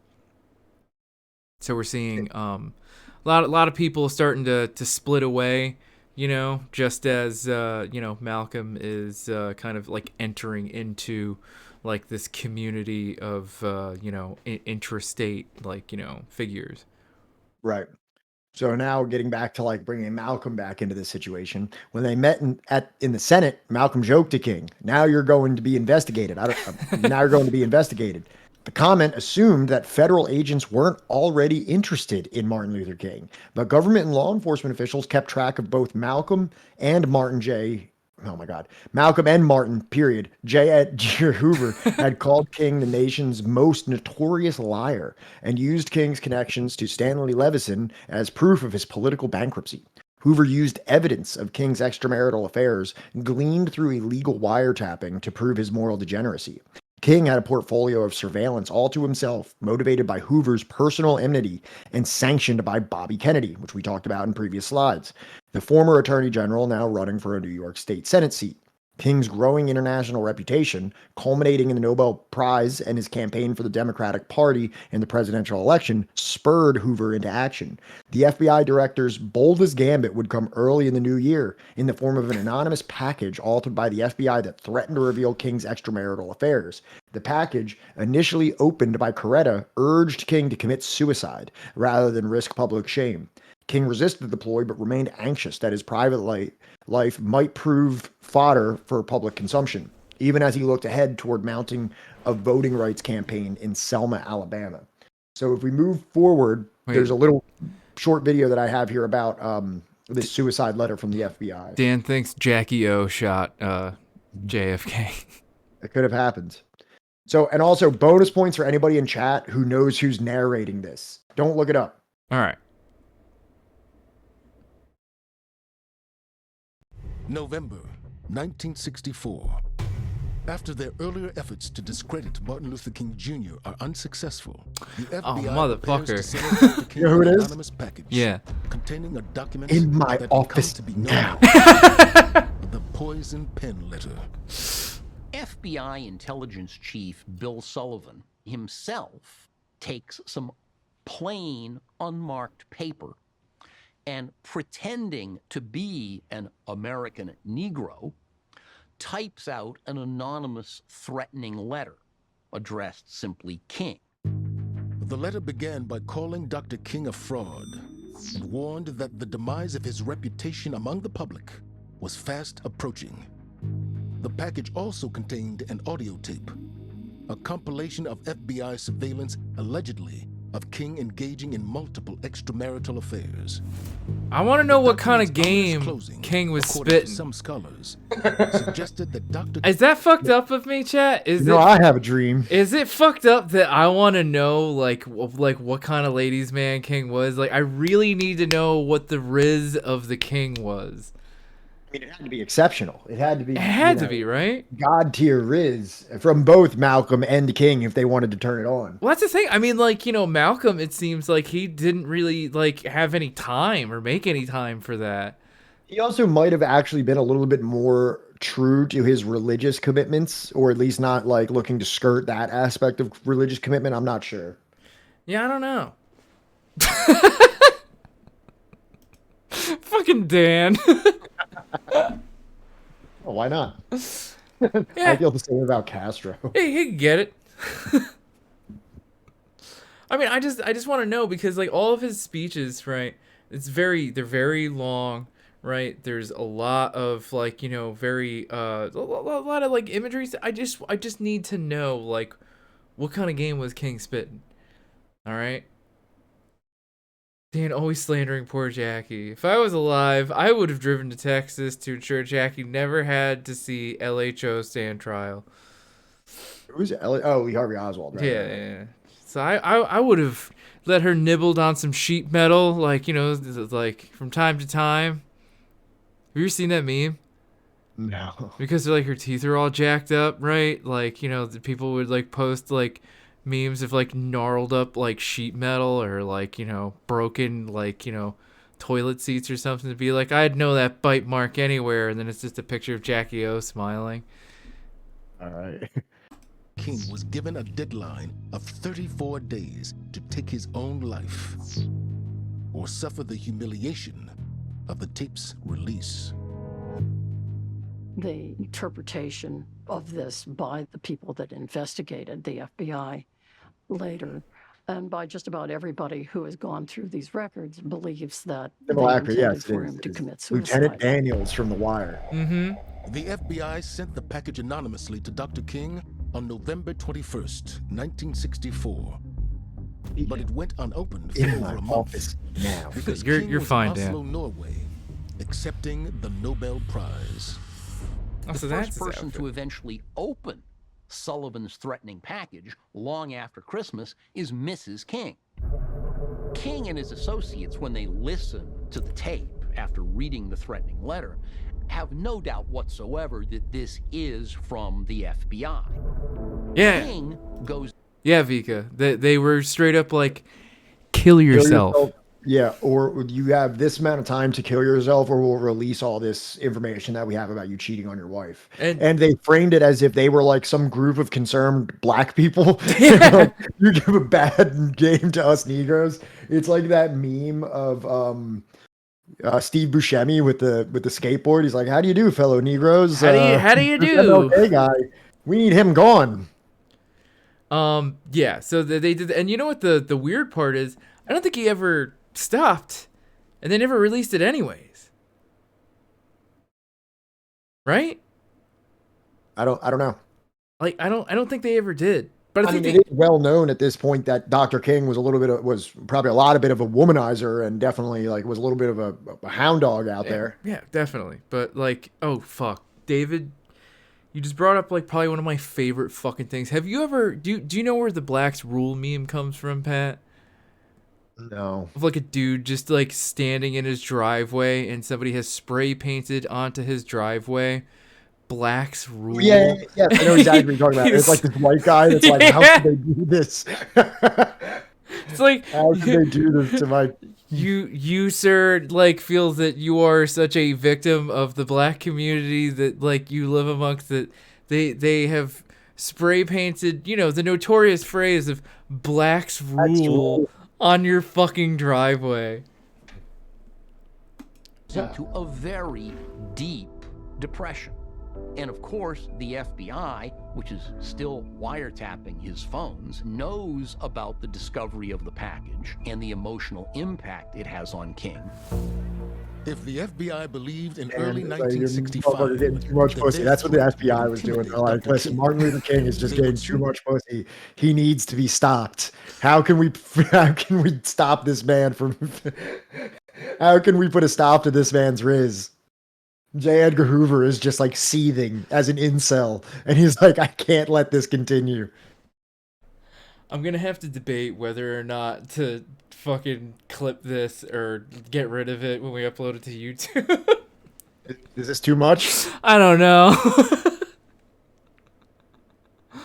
No. What is that? Mick Zanutti's friends is a shitlib Hillary superfan IRL. Bunk? I guess Bunk. Oh, yeah. I guess Bunk is. I don't know. Yeah, but yeah, no, you are right, Dan. You got it. Perfect.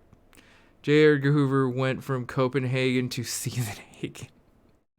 Find that they were mistaken. In March of that year, he helped lead the civil rights movement's most iconic demonstration in Selma, Alabama. King and other leaders organized a series of marches to demand greater federal protection for the rights of black citizens to vote. Thousands marched from Selma to the state capital of Montgomery. The first march became known as Bloody Sunday, after a white mob and state police attacked unarmed demonstrators.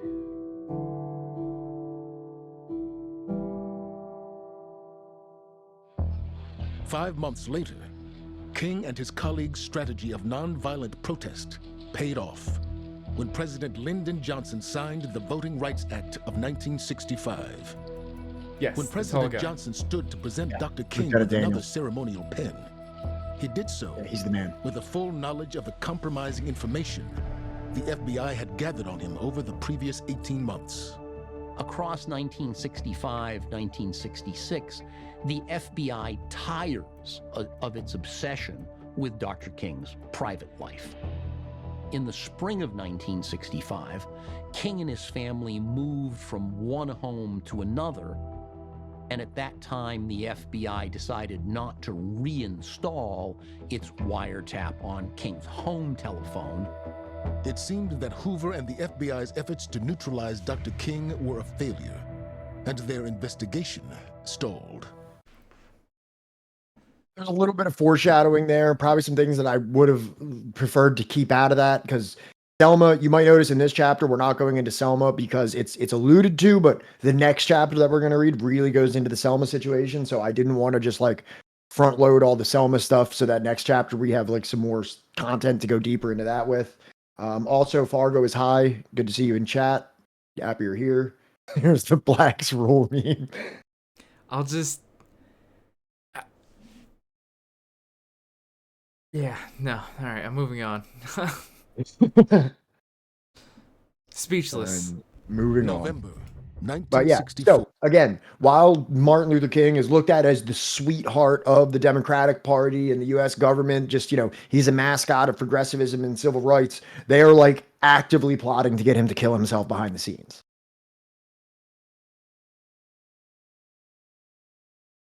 Is it okay to ask if this channel believes that the FBI killed MLK? I don't not believe that the FBI killed JFK. I haven't really looked into like any of the conspiracy of it, but I would say that it's pretty suspicious. Like, so a lot of these like kind of murders, like let's look at, some of these other ones. People get gunned down in their driveway while they're giving a speech, a sawed-off shotgun shoots them or something like that. It's rare that like a very well-placed sniper rifle round just executes someone. That's a little bit more highbrow than these, lower-level political assassinations. So I would not be surprised. I'm pretty certain that like David is right that there was like a court thing where they like literally admitted to it. But I believe that there is not enough evidence, in my opinion, to ever sway me to believe that they didn't do it. I mean, that's me. I mean, even if you told me that, like, oh no, it turns out it was this other schmuck, I'm like, what's his connection to the FBI? We haven't gotten to the chapter about MLK's assassination. There might be people in chat that don't even know he dies in this story. So, spoiler alert, MLK dies. But we'll probably get into like a deeper dive into the assassination of the chapter that actually covers that. So spoilers. Did you read the last one or did I? I think you read the last one. Okay. All right, go ahead. I don't know. Who cares? Yeah, Ebony magazine published an insightful profile, Mystery of Malcolm X, that offered a tantalizingly nuanced portrait of Malcolm. Accompanied by 15 photographs, the story portrayed him as a man of startling juxtapositions, a political activist who once trafficked in anti-white prejudice, now insisting that whites are human beings, as long as this is borne out of by their humane treatment of Negroes. Driving around New York City in a dark navy sedan, dressed in a seersucker suit, dark framed glasses, and sporting a reddish blonde goatee, Malcolm captivated Harlemites, who gave him presents for his newborn daughter, and curious whites who chatted with him like an old friend as he drove around town. A large poster of Kwame Nkrumah hung inside his East Elmhurst, Queens home, and photographs depicted Malcolm as a loving father, devoted husband, and fierce warrior who owned a rifle for protection. I don't know if you've ever seen that picture of him like looking out the window with the rifle in hand. I don't know. Maybe we'll see it soon. Who knows? Maybe. Malcolm's tireless work ethic found him taking on 15-hour days that tested his physical stamina, exacerbated by death threats that he openly discussed with anyone willing to listen. Forward a slide. And there it is. It's actually not the actual iconic one where it's kind of more of a frontal where you see his face, but I wanted to include this one because this actually has the quote from Ebony magazine. That's where this iconic image comes from, is this piece they did during Ebony magazine. Vigilant about possible attacks by assassins, Harlem leader keeps automatic carbine with full double clip of ammunition ready for action in his home. I have taught my wife to use one, he says, and instructed her to fire on anyone white, black, or yellow who tries to force his way inside. So this is how Malcolm was living in 1964. Now, so he is continuing to cultivate the relationships that he's building across Africa. So there's a little more on that. The African press cultivated Malcolm's image as perhaps the most important black freedom fighter of the era. In Monrovia, Liberia, Malcolm spoke about human rights during a lunch in his honor attended by a range of dignitaries. He applauded China's nuclear capability as a victory for the third world, expressed skepticism over Lyndon Johnson's political sincerity toward blacks, and indicated mild disapproval of America's new Nobel Prize winner, who was Martin Luther King. They should have given it to Lumumba, Nkrumah, Kenyatta, or Mandela, claimed Malcolm, offering a catalog of martyred, living, and imprisoned African leaders more deserving than King. His love for controversy remained. I learned that white people only understand the language of hurt, pain, and blood, he reportedly said in Liberia. If you speak any other language, you speak over their heads. Established heads of state accorded him respectful audiences, while more dissident oppositional leaders openly embraced his call for political liberation by any means necessary. So, we have Malcolm just mingling out in Africa, applauding China, having almost a prophetic skepticism of Lyndon B. Johnson's sincerity toward blacks. Like literally, like in hindsight, he could not have been more correct with everything that we've already been going over. Right. And he's out here saying that, Martin Luther King got that. Why not giving it to Lumumba, Nkrumah, Kenyatta, or Nelson Mandela? Right. I mean, he is out here spitting heat as usual. Dan, as far as should you get a Kwame Nkrumah poster, I feel like it's more important that you get a Kwame Nkrumah book, read it, and then make that decision. That's just my personal opinion. The highest stage of imperialism. Yes. So there's your recommendation right there from Pat. As far as, I'm not a fucking nerd, dude, come on, think about it. Think about when we were going over fucking, black shirts and reds. Think about how many, look, right above what you're saying, right? You have a Parenti fucking emote, right? How many times when we were reading black shirts and reds did you feel like, wow, he's being kind of critical of China. He's being super critical of Stalin and the Soviet Union and stuff. And without any context of knowing that we were going over black shirts and reds, you probably would have thought who's this lib? Who's saying this shit? Right? So again, read the book first, get to know who it is you're supporting. And if you want to have his visage up on there, by all means, maybe if I ever can have a better setup here, you'll see a lot more figures and stuff, or maybe books or something. I don't know, whatever. That's for the future. What I really wanted to get at was this part where he said, I learned that white people only understand the language of hurt, pain, and blood.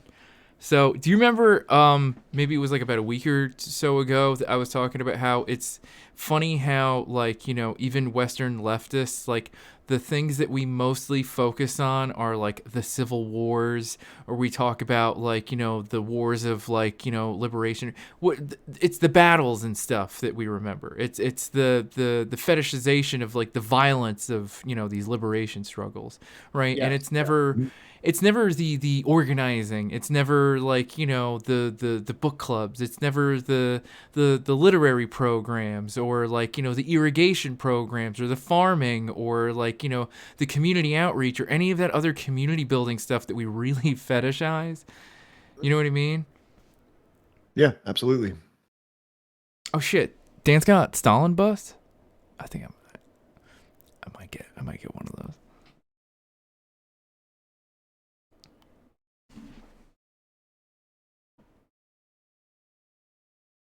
All right, this is you.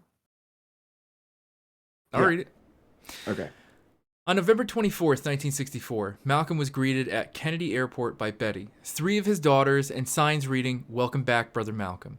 He returned for less than a week before flying to Europe, a trip that would see one of the most important speeches of his life. He toured Manchester and Sheffield, England, rapidly deindustrializing cities brimming with long simmering class tensions and imminent racial anxieties. Malcolm's visit coincided with Martin Luther King Jr.'s speech at St. Paul's Cathedral in London, part of an international victory lap on his way to collect his Peace Prize in Oslo. In London, King described racism as a world problem, telling reporters that racial apartheid in South Africa merited an international boycott. Annoyed by what he may have interpreted as King's global recognition at the expense of his own foreign travels, Malcolm blasted King's nonviolent methods as bankrupt, noting that jailed South African anti-apartheid leader Nelson Mandela tried a similar strategy. Malcolm explained over London radio he too practiced nonviolence and discovered to his dismay that it just didn't work. And finally, Mandela resorted to violence. So, where we are now, and it was alluded to, there's a lot more information about King getting the Nobel Peace Prize, but I just kind of left it in there in the footnotes of it all, and we're going to talk about it a little more. But, he is headed to Oslo, which I believe is Norway, right? Oslo's in Norway. I know it's a Scandinavian city, to pick up his Nobel Peace Prize and do a speaking tour, and Malcolm just so happens to be in England at the same time. So both Malcolm and Martin are in Europe at this time doing speaking tours. So move forward. I think the next one we have here is Martin Luther King actually accepting his speech, which has a really interesting part to it.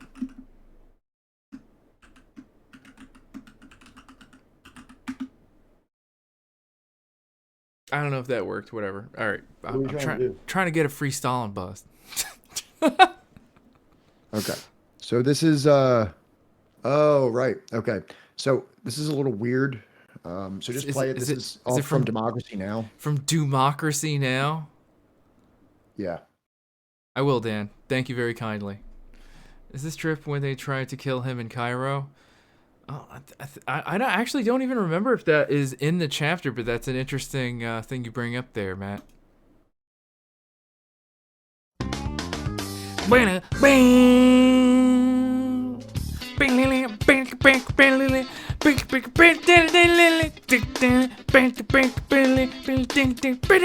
Pacifica, this is Democracy Now! With Amy Badman. And black complexion cannot forfeit nature's claim.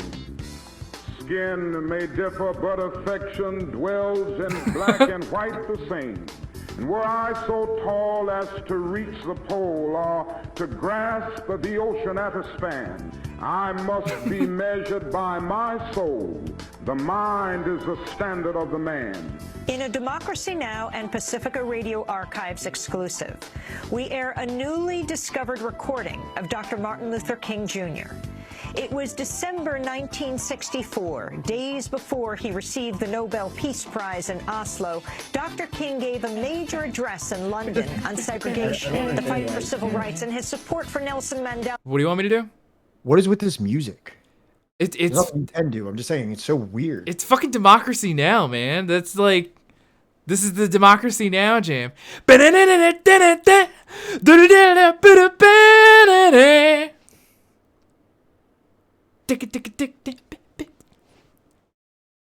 And the anti-apartheid struggle in South Africa. If the United Kingdom and the United States decided tomorrow morning not to buy South African goods, not to buy South African gold, if our investors and capitalists would withdraw their support for the racial tyranny that we find there, then apartheid would be brought to an end. Today, Dr. King's City Temple address, December 7th, 1964. No, I completely missed it. I thought they were going to play the whole video.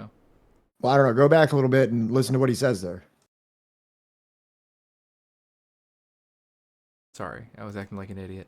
decided tomorrow morning not to buy South African goods, not to buy South African gold, if our investors and capitalists would withdraw their support for the racial tyranny that we find there, then apartheid would be brought to an end. Today, Dr. King's City Temple Address, December 7th, 1964, in London. All that and more coming up. Yeah, like 20 years, I think, before like the actual boycott movement started. Calling out capitalists by name if American and United Today States is the federal capitalists would holiday stop doing honoring that. Dr. Martin Luther King. He was born January 15th, 1929. He was assassinated April 4th, 1968, at the Lorraine Motel in Memphis, Tennessee. He was just 39 years old. While Dr. King is primarily remembered as a civil rights leader, he also championed the cause of the poor, organizing the Poor People's Campaign to address issues of economic justice. Dr. King was also a fierce critic of U.S. foreign policy and the Vietnam War.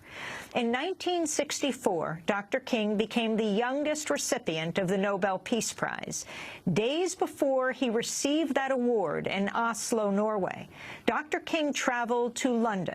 On December 7th, 1964, Dr. King gave a speech sponsored by the British group Christian Action about the civil rights struggle in the United States, as well as the anti-apartheid movement in South Africa. The speech was recorded by Saul Bernstein, who was working as the European correspondent for Pacifica Radio. Bernstein's recording was recently discovered by Brian DeShazer, director of the Pacifica Radio Archives. This is that address by Dr. Martin Luther King, Jr. I want to talk with you mainly about our struggle in the United States, and before taking my seat, talk about some of the larger struggles in the whole world, and some of the more difficult struggles in places like South Africa. But that is a desperate, poignant question on the lips of people all over our country and all over the world. I get it almost everywhere I go and almost every press conference. It is a question of whether we are making any real progress in the struggle to make racial justice a reality in the United States of America. And whenever I seek to answer that question, on the one hand, So again, he's saying it right there explicitly. It makes me question if we're making any real progress. So when people say like about how his dreams were achieved or he won this battle, that is actually antithetical to what the man himself was stating. Where now we're post Civil Rights Act, and he's winning Nobel Peace Prize, and he's saying it makes me question if we even are making progress. That's his position at this point. Seek to avoid and undue pessimism. On the other hand, I seek to avoid a superficial optimism.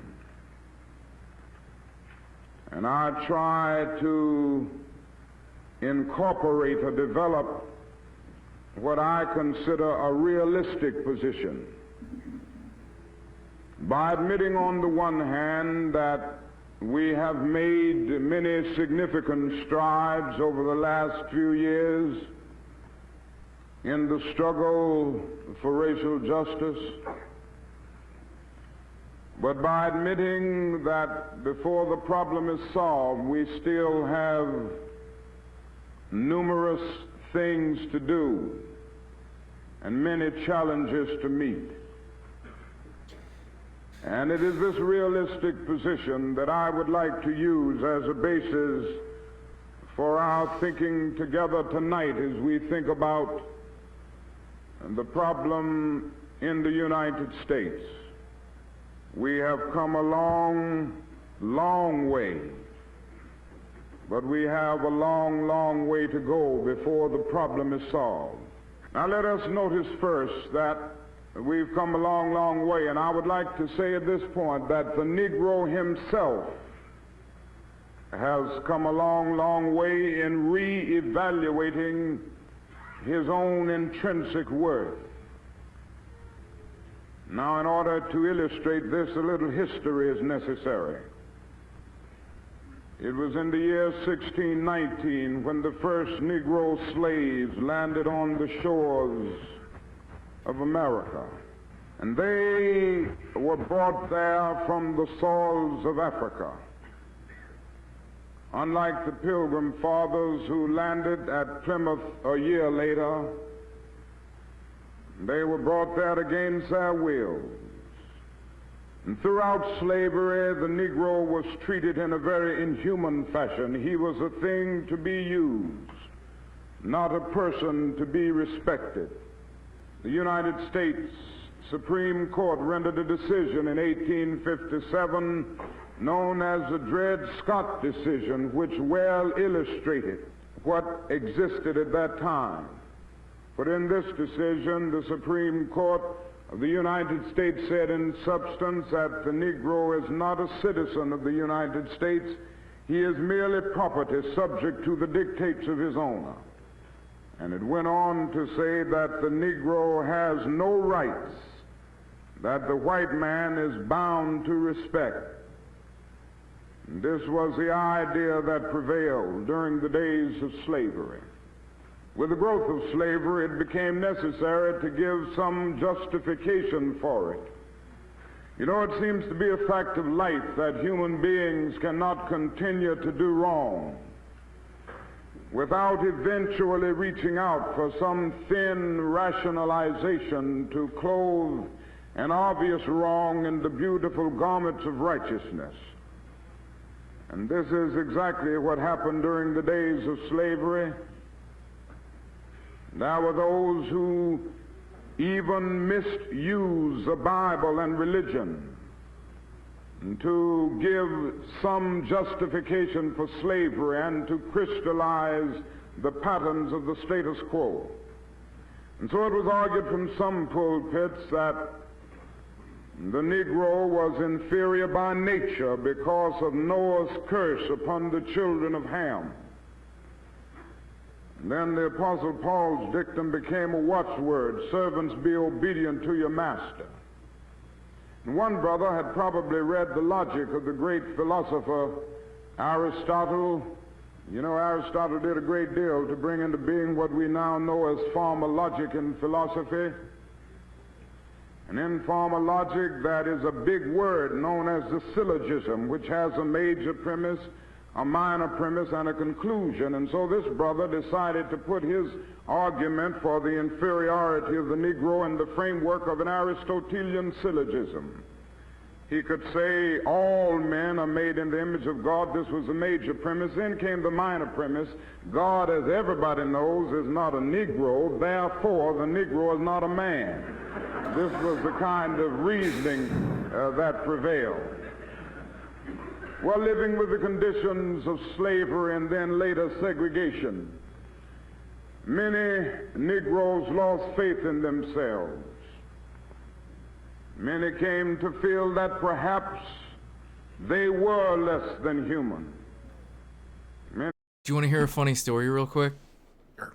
When I was in CCD, this is before I made, I think, either my confirmation or like my first communion or whatever. Yeah. They asked us all to like draw a picture of what you think God looks like, right? I was really into Jimi Hendrix, like really, really into Jimi Hendrix when I was a kid. Okay. I thought God would look like Jimi Hendrix, so I drew God as like a black man with like an afro playing a guitar. They were like, this is wrong. I don't actually recall them yelling at me or anything, but it's comical to think back on that, you know, with that quote that like, what do you think God looks like? I think he looks like Jimi Hendrix. Probably not wrong. They came to feel that they were inferior.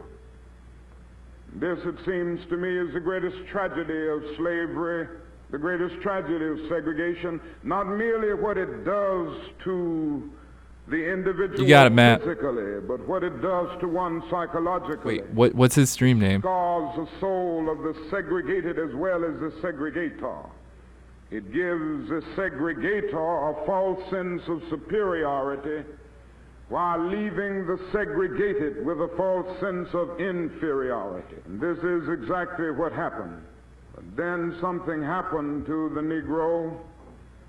And circumstances made it possible and necessary for him to travel more. The coming of the automobile, the upheavals of 2 world wars, the Great Depression. And so his rural plantation background gradually gave way to urban industrial life. His economic life was gradually rising through the growth of industry, the development of organized labor, and expanded educational opportunities. And even his cultural life was gradually rising through the steady decline of crippling illiteracy. All of these forces conjoined to cause the Negro in America to take a new look at himself. Negro masses all over began to reevaluate themselves. And then something else happened along with all of this. The Negro in the United States turned his eyes and his mind to Africa. And he noticed the magnificent drama of independence taking place on the stage of African history.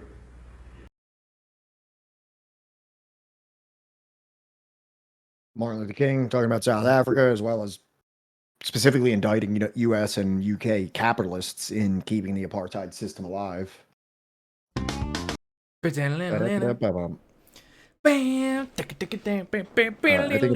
think this is me. Yeah. All right. So, in a speech at Oxford Union carried exclusively by the BBC, Malcolm called for a political revolution using the words of a man he had described as a villain and a wolf. Recently defeated presidential candidate Barry Goldwater.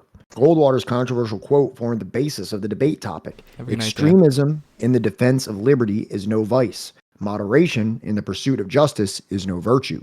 Malcolm's performance captured the radical imagination of Oxford students who jammed the hall unsure of exactly what to expect. His 30-minute lecture spanned political, religious, historical, and intellectual worlds to sketch out the parameters of an unfolding revolution against colonialism, racism, and injustice. I don't believe in any form of unjustified extremism, but when a man is exercising extremism in defense of liberty for human beings, I do not consider that a vice. Malcolm argued, when a man is moderate in defense of justice for human beings, I say he is a sinner, he explained, publicly echoing aspects of King's critique of white liberals. Malcolm pleaded with the young generation of whites, blacks, and browns present to organize on behalf of revolutionary change. He promised they would not be alone, declaring his willingness to join with anyone, I don't care what color you are, as long as you want to change this miserable condition on this earth. His final thank you triggered rapturous applause. We can go to that video.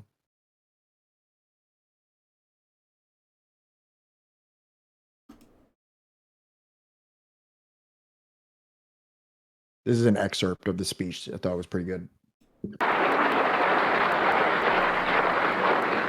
You make my point. That as long as a white man does it, it's all right. A black man is supposed to have no feelings.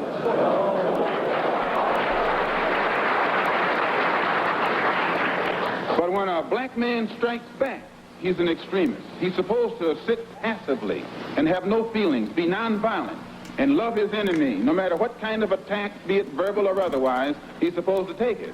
But if he stands up and in any way tries to defend himself, then he's an extremist.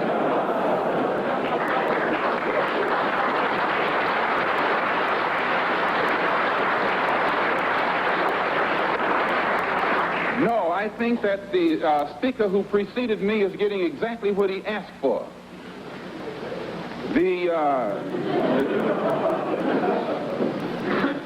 My reason for believing in extremism, intelligently directed extremism, extremism in defense of liberty, extremism in quest of justice, is because I firmly believe in my heart that the day that the black man takes an uncompromising step and realizes that he's within his rights, when his own freedom is being jeopardized, to use any means necessary to bring about his freedom or put a halt to that injustice, I don't think he'll be by himself. I live in America where there are only 22 million blacks against probably 160 million whites. One of the reasons that I'm in no way reluctant or hesitant to do whatever is necessary to see that black people do something to protect themselves. I honestly believe that the day that they do, many whites will have more respect for them, and that there will be more whites on their side than are now on their side with these little wishy-washy love thy enemy approach that they've been using up to now.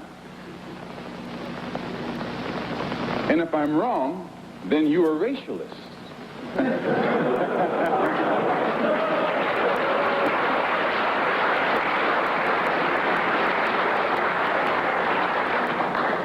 As I said earlier, in my conclusion, I'm a Muslim.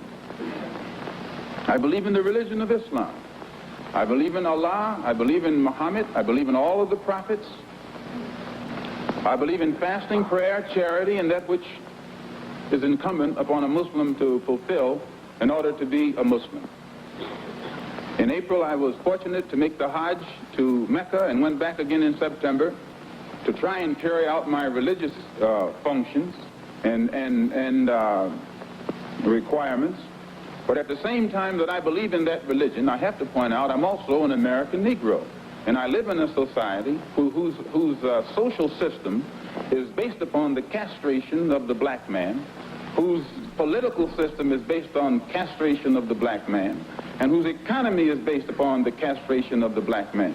A society which in 1964 has more subtle, deceptive, deceitful methods to make the rest of the world think that it's cleaning up its house, while at the same time the same things are happening to us in 1964 that happened in 1954, 1924, and in 1984.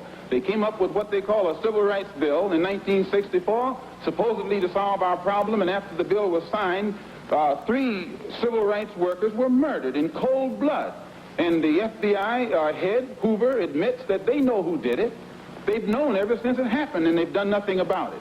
Civil rights bill down the drain. No matter how many bills pass, black people in that country, where I'm from, still our lives are not worth 2 cents. And the government has shown its inability, or either its unwillingness, to do whatever is necessary to protect life and property where the black American is concerned. So my contention is that whenever a people come to the conclusion that the government which they have supported proves itself unwilling or proves itself unable to protect our lives and protect our property because we have the wrong color skin, we are not human beings unless we ourselves band together and do whatever, however, whenever is necessary to see that our lives and our property is protected. And I doubt that any person in here would refuse to do the same thing were he in the same position, or I should say were he in the same condition. He's just so good. Yeah, it's really incredible watching this. Also, making the exact point that you've been stating throughout this is there's a Civil Rights Act, but what's materially changing? You know what I mean? Right. Like, you know, we still have civil rights activists being murdered. We still have J. Edgar Hoover pretty much being a complete turncoat in terms of, like, you know, his impediments to racial progress in the United States. Just one step farther to see am I justified in this stand. And I say, I'm speaking as a black man from America, which is a racist society. No matter how much you hear it talk about democracy, it's as racist as South Africa, or as racist as Portugal, or as racist as any other racialist society on this earth. The only difference between it and South Africa preaches separation and practices separation. America preaches integration and practices segregation. This is the only difference. They don't practice what they preach. Whereas South Africa preaches and practices the same thing. I have more respect for a man who lets me know where he stands, even if he's wrong, than the one who comes up like an E. I actually had this conversation with my wife when we were still dating. That, like, you know, she's like, it seems like you hate Democrats more than you hate Republicans. And I told her that, like, no. You don't get it twisted. Like, I despise both of them, but at least the Republican Party, like, for the most part, is, like, open about, like, you know, their bigotry and, you know, whatnot, whereas, like, the Democrats, right? About time somebody put Portugal in its place. But yeah, and that pretty much echoes the exact sentiment that was given by Malcolm X when asked about the white liberal, is that, one's like a wolf and the other one's a wolf in sheep's clothing. Right. When someone is honest about their racism, I know how to evaluate them. When they come to you as your friend, that's a much more sinister entity. Right. Have you ever had that issue, Pat? Democrats or no, with somebody saying like, it sounds like you hate Democrats more than you hate Republicans. Oh, all right. I don't speak publicly very often about the things I believe. This is a new thing for me, and Gotcha. now I'm talking mostly to a sympathetic audience. So right.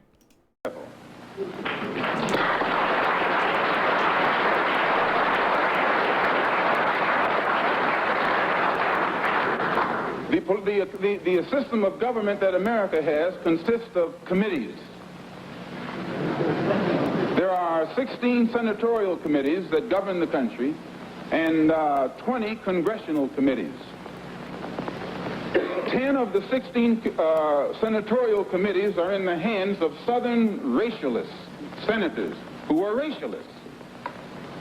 13 of the 20, this was before the last election. I think it's even more so now. 10 of the 16 committees, senatorial committees, are in the hands of senators who are Southern racialists. 13 of the 20 congressional committees were in the hands of Southern congressmen who are racialists, which means out of the 36 committees that govern the foreign and domestic direction of that government, 23 are in the hands of Southern racialists, men who in no way believe in the equality of man, and men who do anything within their power to see that the black man never gets to the same seat or to the same level that they are on. The reason that these men from that area have that type of power is because America has a seniority system. And these who have that seniority have been there longer than anyone else because the black people in the areas where they live can't vote. And it is only because the black man is deprived of his vote that puts these men in positions of power that gives them such influence in the government beyond their actual intellectual or political ability, or even beyond the number of people from the areas that they represent. So we can see in that country that no matter what the federal government professes to be doing, the power of the federal government lies in these committees, and any time a black man or any kind of legislation is proposed to benefit the black man or give the black man his just due, we find that it's locked up in these committees right here. And when they let something through the committee, usually it is so chopped up and fixed up that by the time it becomes law, it's a law that can't be enforced. Well, another example is the Supreme Court desegregation decision that was handed down in 1954. This is a law. And this law, they have not been able to implement this law in New York City or in Boston or in Cleveland or Chicago or the northern cities. And my contention is that any time you have a country, supposedly a democracy, supposedly the land of the free and the home of the brave, and it can't enforce laws, even in the northernmost cosmopolitan and progressive part of it, that will benefit a black man, if those laws can't be enforced or that law can't be enforced, how much heart do you think we will get when they pass some civil rights legislation which only involves more laws? If they can't enforce this law, they'll never enforce those laws. So my contention is that we are faced with a racialistic society, a society in which they are deceitful, deceptive, and the only way we can bring about a change is to talk the kind of language, speak the language that they understand. The racialist never understands a peaceful language. The racialist never understands the nonviolent language. The racialist, he's spoken his language to us for 400 years. We have been the victim of his brutality. We are the ones who face his dogs that tear the flesh from our limbs, only because we want to enforce the Supreme Court decision. We are the ones who have our skulls crushed, not by the Ku Klux Klan, but by policemen, only because we want to enforce what they call the Supreme Court decision. Generally we are the ones upon whom water hoses are turned with pressure so hard that it rips the clothes from our back. Not men, but the clothes from the backs of women and children. You've seen it yourself. Only because we want to enforce what they call the law. Well, anytime you live in a society supposedly based upon law, and it doesn't enforce its own law because the color of a man's skin happens to be wrong, then I say those people are justified to resort to any means necessary to bring about justice where the government can't give them justice.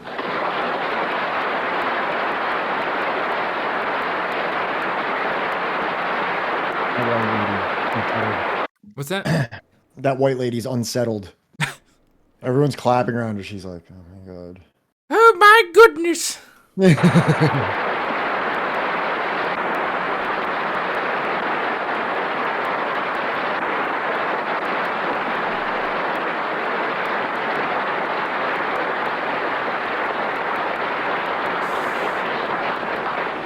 I don't believe in any form of unjustified extremism.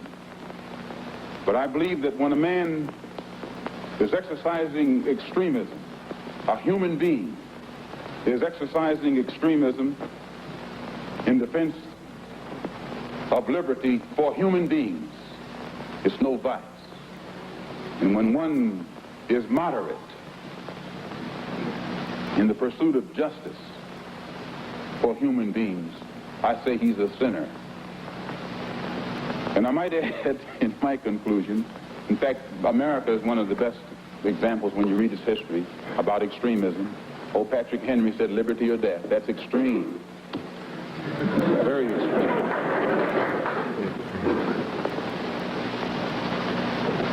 I read once, passingly, about a man named Shakespeare. I only read about him passingly, but I remember one thing he wrote that kind of moved me. He put it in the mouth of Hamlet, I think it was, who said, to be or not to be. He was in doubt about something. Whether it was nobler in the mind of man to suffer the slings and arrows of outrageous fortune, moderation, or to take up arms against the sea of troubles and by opposing, end them. And I go for that. If you take up arms, you'll end it. But if you sit around and wait for the one who's in power to make up his mind that he should end it, you'll be waiting a long time. And in my opinion, the young generation of whites, blacks, browns, whatever else there is, you're living at a time of extremism, a time of revolution, a time when there's got to be a change. People in power have misused it, and now there has to be a change, and a better world has to be built, and the only way it's going to be built is with extreme methods. And I, for one, will join in with anyone. Don't care what color you are, as long as you want to change this miserable condition that exists on this earth. Thank you. Wild. Vintage Malcolm. Also, the debate about, like, you know, being stabbed in the front or the back. Look, I really don't think that a lot of people here have had somebody come at them with a knife. You're probably gonna get stabbed. All right, there's no, like, second to, like, change it unless you've, like, literally been training, you know, like, to prevent such a scenario. I can tell you this, that anybody that is a competent martial artist or has any time in a position to teach someone how to practice martial arts, one of the first things you tell them is if somebody has a knife, don't fight them. Yeah. Run away. Yeah. Do not. Yeah. Like, you go to an actual gym where people actually learn martial arts, like jiu-jitsu or striking martial arts. One of the things that they say quite a bit is that these, like, self-defense seminars where they teach you how to, like, move the knife away or disarm the gun. Some Wing Chun shit is so irresponsible to tell people, like, oh, if you see the gun, you just rack it while they're holding it and turn it around, and it's like, you know. Yeah, just pull some Jet Li shit from, like, Lethal Weapon 4 and, like, you know, dismantle the gun in their hand, or, like, fucking, you know, you're gonna pull, like, some, like, you know, Wing Chun shit and, like, you know. The real martial artist that I know says if you see a weapon, do not engage with that person. Get the fuck out of there as soon as you can. How to get shot 101. Yeah, exactly. Yeah. So, like, what I was gonna bring up, right, was a lot of this talk about, like, voting, because ultimately that's, like, you know, the impetus behind the argument with, like, Republicans and Democrats and supporting Dems, and, like, ultimately, like, why a lot of people dismissed, you know, Bayard Rustin and stuff. And I think that even goes even further back to the idea that once you give black people the right to vote, once they are no longer slaves, you know, et cetera, right? Well, what you do is you criminalize the population, right? So that brings me back to, you know, let's take a look at where things are today in terms of felons being allowed to vote, right? And I think this is, like, an important thing here, you know. Vote restored after prison, parole, and probation along the entire Midwest, the entire South, right? Is, you know, you can get it restored, but I'm sure the paperwork is, you know, a hoop and a half to jump through, right? May lose vote permanently. Florida, Mississippi, Alabama, Tennessee, Kentucky. And, interestingly, Pat, look what state is, you can get your vote restored after prison. Not that yet. haven't filed that paperwork yet. No. But, I think that, like, I'm not going to be the person with this complexion to tell, anybody that, like, your vote doesn't matter, right? When it's, like, something that, the Black Americans have been fighting for, and to have respected for the last century. You know what I mean? Yeah, sure. And on top of that, right, I think that, like, maybe things could be a little bit better if there were more, rights regarding around voting and stuff like that. But it seems like, in a lot of these sketchy fucking areas, they make it a habit to limit and restrict, black voting through gerrymandering, redlining districts, et cetera, et cetera. Didn't Florida restore it? Then DeSantis goes, nah, fuck you, democracy. Yeah, some shit like that. He, like, literally, there were a number of people, it wasn't too long ago, I think it was only, like, a month or so ago, where, people that had been released from prison, they did the paperwork, they were able to get, the right to vote back, they voted, and then DeSantis sent federal agents after them to arrest them. You had a number of people that, like, the body cam footage, like the one woman's just, like, literally hopping out of her car, after picking up her kids from school, and she's going to fucking prison. So, yeah. Yeah. It's fucked. Let me close that. I always forget to put the music back on. All right, I think this is me. All right. 4 days later, Martin Luther King spoke at City Temple in London. King's discussion of the historical justification of racial slavery in America became an expansive talk about the evils of racial segregation compounded with economic injustice that included racism in labor unions and public policy. Black citizenship, King argued, would require massive retraining programs, massive public works programs to provide jobs, education, decent housing, and adequate health facilities. King repudiated critics who cited high rates of poverty and crime in black communities as the reason whites resisted racial integration. It is a torturous logic to use the tragic results of racial integration, he observed, as an argument for the continuation of it.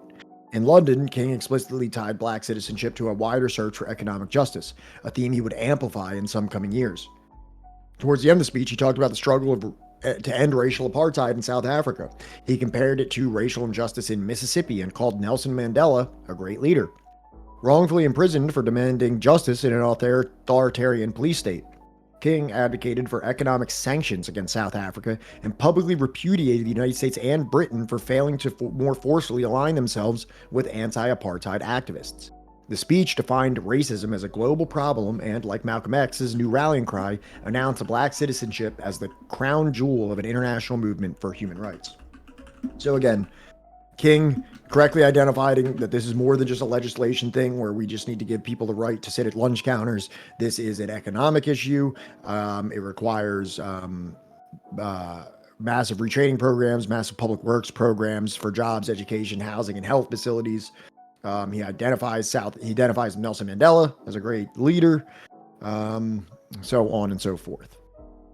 Trying to figure out when did England and the U.S. finally back, what do you call it? Like, stop supporting fucking apartheid South Africa. I'm pretty certain. It was the 90s, I think. Right. So he's doing this like fucking a whole, 30, 40 years beforehand? I could be wrong. Chat, correct me if I'm wrong in there, but I think it's like literally the fucking 90s. When King accepted the prize on behalf of the movement, he noted how improbable this day had seemed against the backdrop of Montgomery. His acceptance speech emphasized the intimate connection between race and poverty that would only continue to grow. I am mindful that debilitating and grinding poverty afflicts my people and chains them to the lowest rung of the economic ladder, said King. He implicitly responded to Malcolm X's question. Why was he being given a peace prize in a time when domestic racial violence in the United States continued? The answer, he surmised, could be seen in the hope that swelled among people all over the world in the wake of Birmingham, a hope that continued in the face of violent deaths of civil rights workers in Mississippi during Freedom Summer. I have the audacity, King explained, to believe that people everywhere can have 3 meals a day for their bodies, education and culture for their minds, and dignity, equality, and freedom for their spirits. The last sentence offered a blueprint for black citizenship that viewed radical and economic justice as intertwined objectives, something that King would come to consider the civil rights movement's most profound challenge and opportunity. Like Malcolm X, King's vocation as a political leader now encompassed nothing less than the fate of humanity. Yeah, so go forward a slide. So this is his acceptance speech. We don't have to watch the whole thing because I know it's been a real speech-heavy episode. Yeah, very speech-heavy. I want to just show, like, I know Malcolm X said this, but even King himself almost like repudiates the fact that he is the one receiving a Nobel Peace Prize. So go ahead and play this. We don't have to go through the whole thing.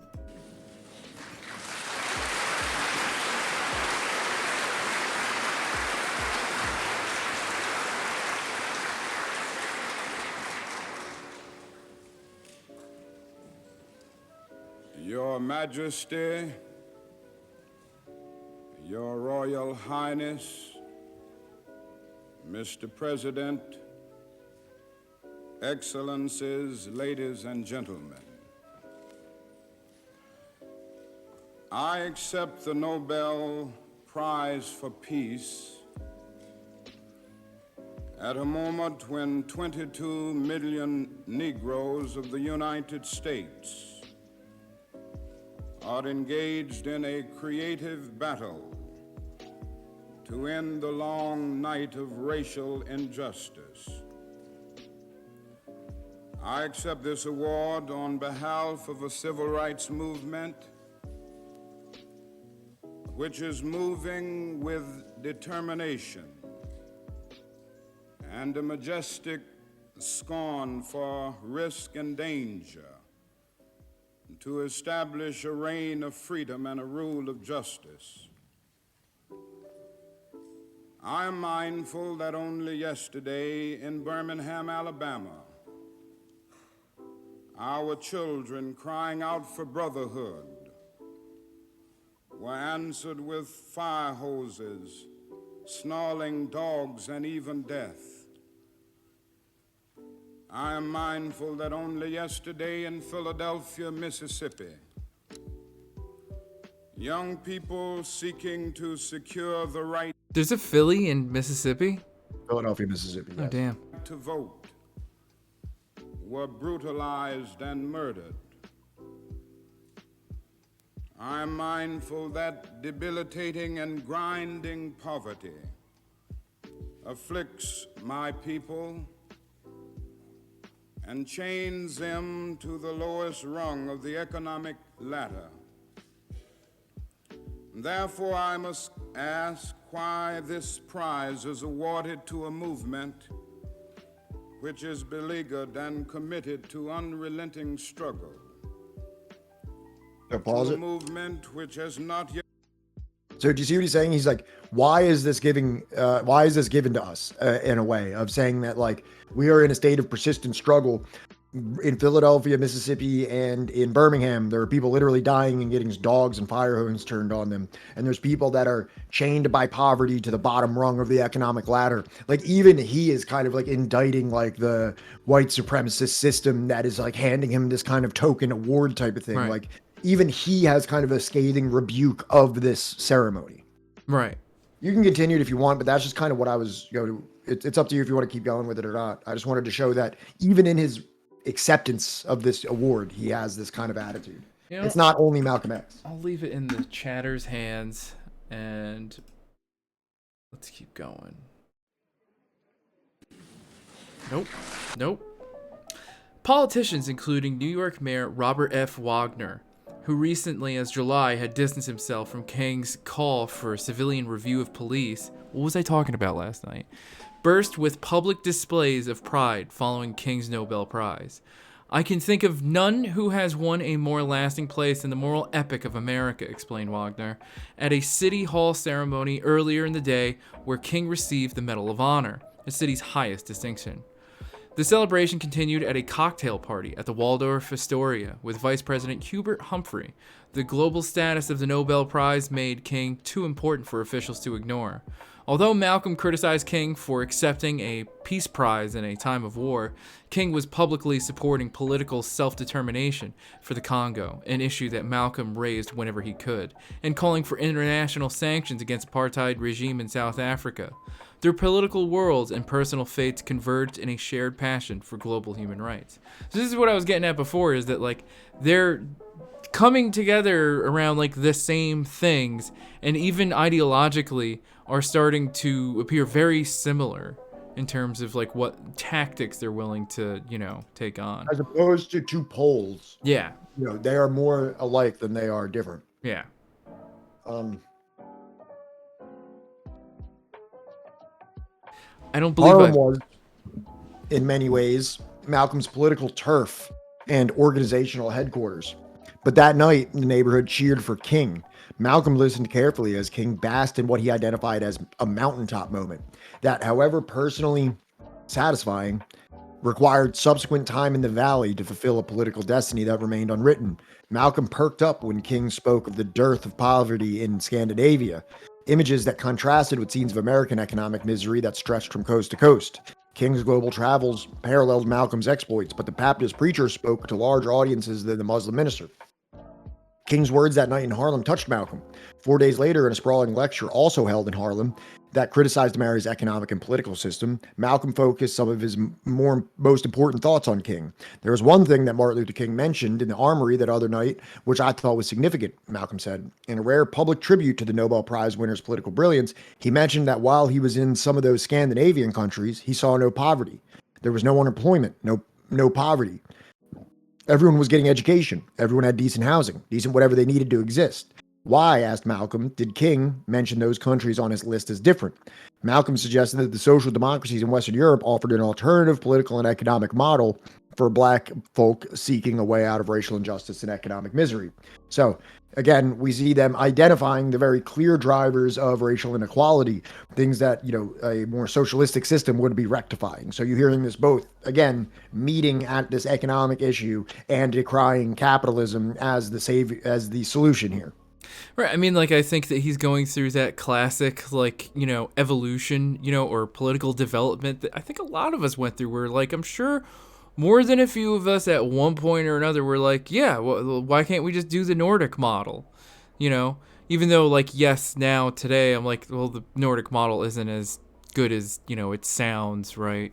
I'm sure that he would have come to that conclusion as well, had he been, given a chance to live long enough to experience that. This is the 1960s. I think this might have been during the time that a lot of these Scandinavian countries actually had socialist parties elected into their political bodies to fight for a lot of the achievements that they had achieved after World War II. But also, Malcolm isn't just saying this and not talking about China or Ghana or many other places that, aren't just the Scandinavian countries. Or Cuba also. Yeah. This is the time of decolonial. He was talking about Bandung before he was talking about Scandinavia. So. Yes.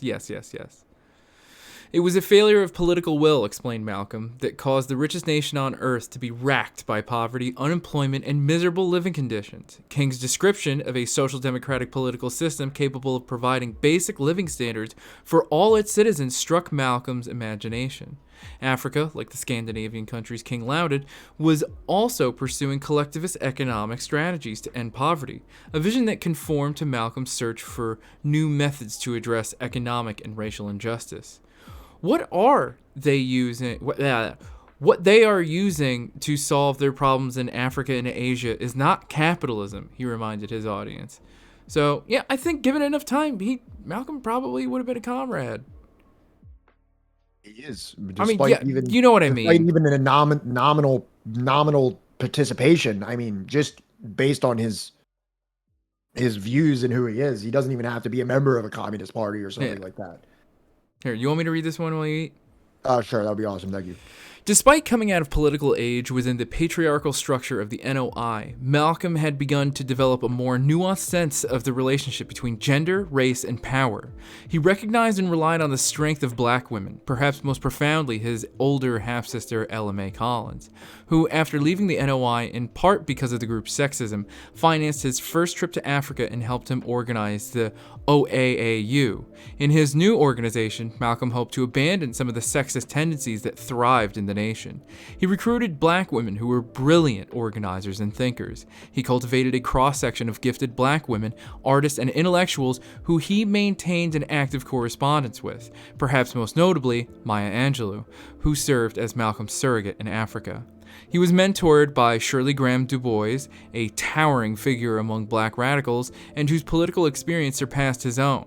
Singer Abby Lincoln and writers Rosa Guy and Sarah Wright formed political friendships with Malcolm.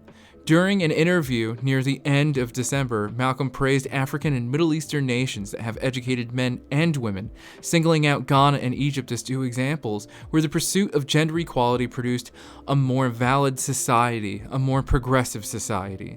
The intellectual curiosity he displayed his entire life now made him more willing to question how patriarchal conventions sapped enormous potential from the black community. But Malcolm's relationships with women remained a work in progress, and he was still unable to make the gendered oppression of women an integral part of his overall political analysis. So throughout this entire book, we've been mentioning, the misogyny of Malcolm X, the misogyny of Martin Luther King, giving them credit, critiquing them when necessary because they are not perfect godlike beings. But here we do see some progress with Malcolm, which is nice to see as we're moving through his story. Where he's definitely making some pretty monumental progressions in terms of, since he left the Nation of Islam, of how he's incorporating women into his movement. Not to say that this was completely perfect or that he did not continue to have problems throughout his life, but, there is a marked change of when he was doing his organization through the Islamic organization. Yeah, I really think that, had he just lived just at least another 5 years, man, just look at the monumental change that he made in just 2 years, the last 2 years. Martin Luther King Jr. emerged from the endless rounds of Nobel Prize celebrations in Selma, Alabama, which the SCLC planned to use as its headquarters for a voting rights campaign. The action in Selma followed the strategic recipe utilized in Birmingham, with the ultimate goal being voting rights rather than desegregation. Throughout the month of January, King and his aides organized peaceful demonstrations where a group of blacks tried to legally register at the Selma courthouse, only to be arrested by the officer's Sheriff Jim Clark, a racist caricature who wore a button emblazoned "Never" as a response to the prospect of racial integration.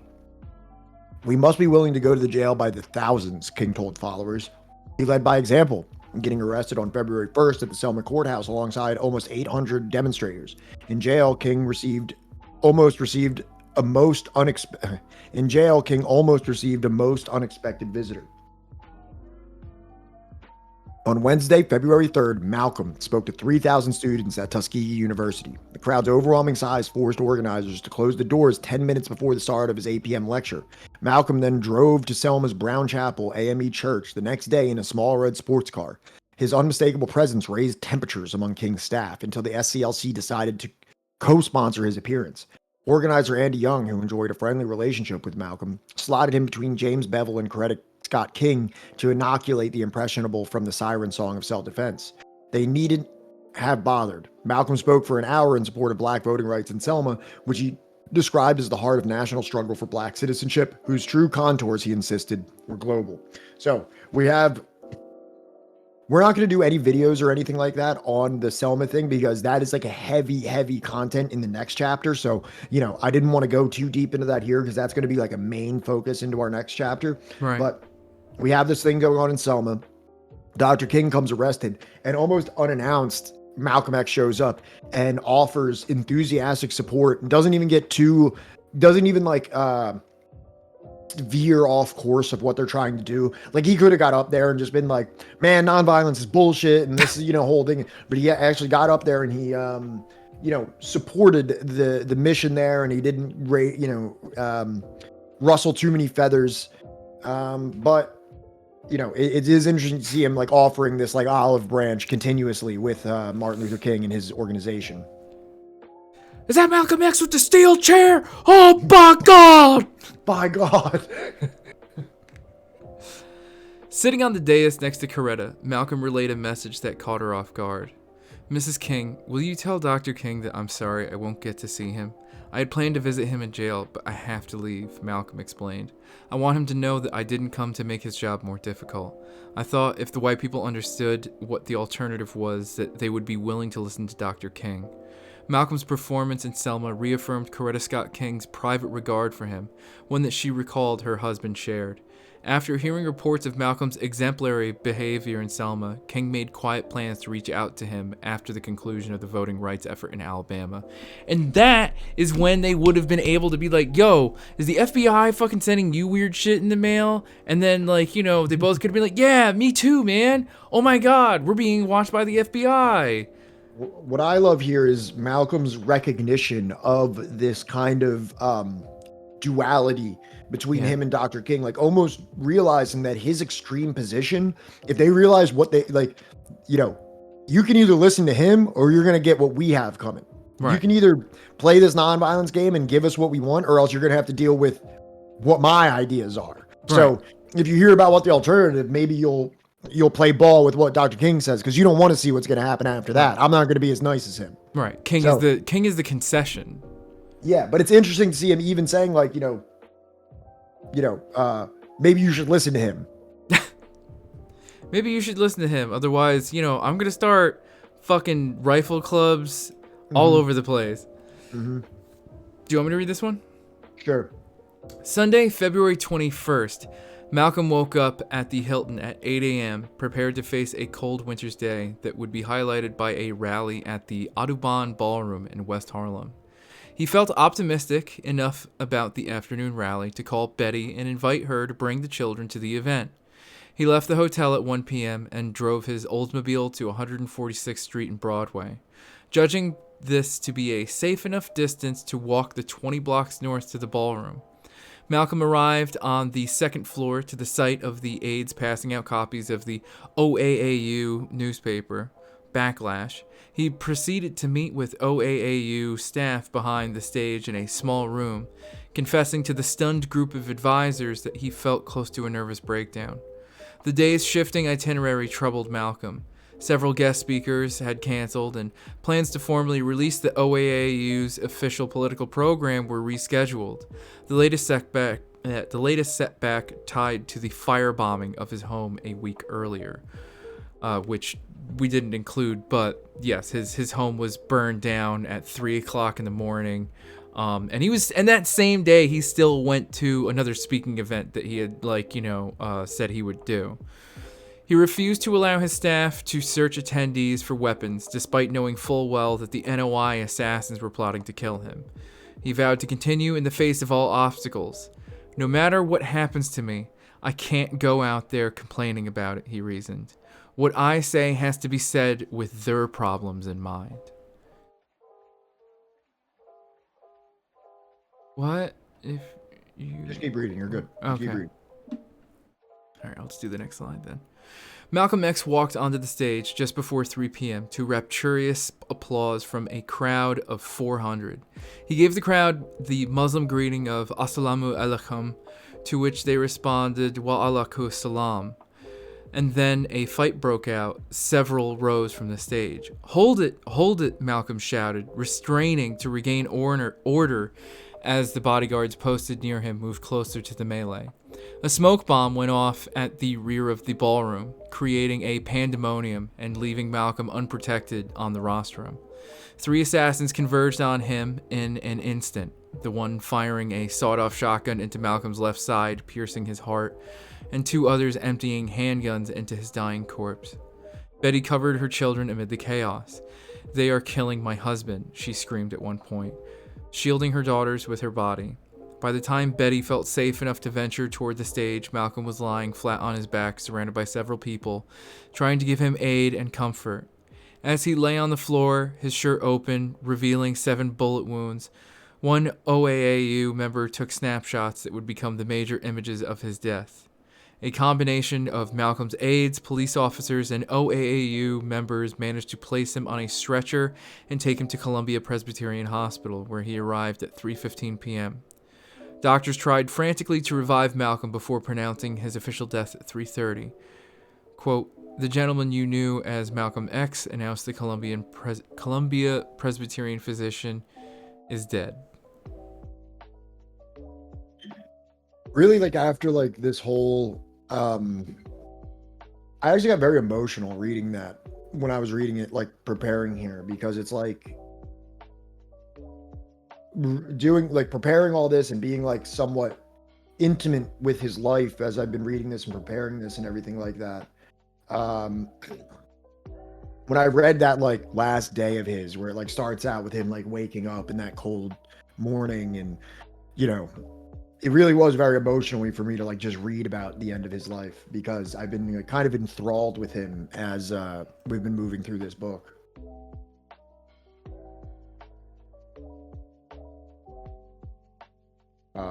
But yeah, are you good?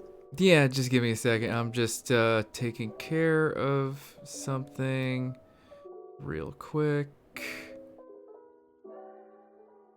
Where the fuck is that button?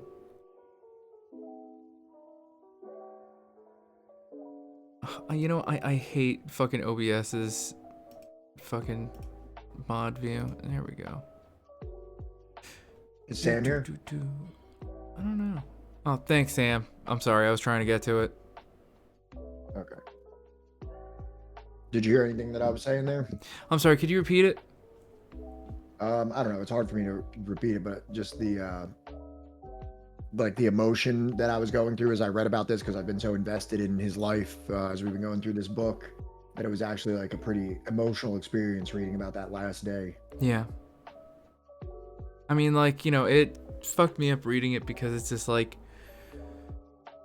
you know, he only had what? How many? Not even a year out of the NOI? Yeah, no, not even a year. And it's like, you know, he could have progressed so much more, you know, unconfined by, like, the restrictions of the NOI, unconstrained, you know, trying to, like, you know, not upset, you know, Muhammad.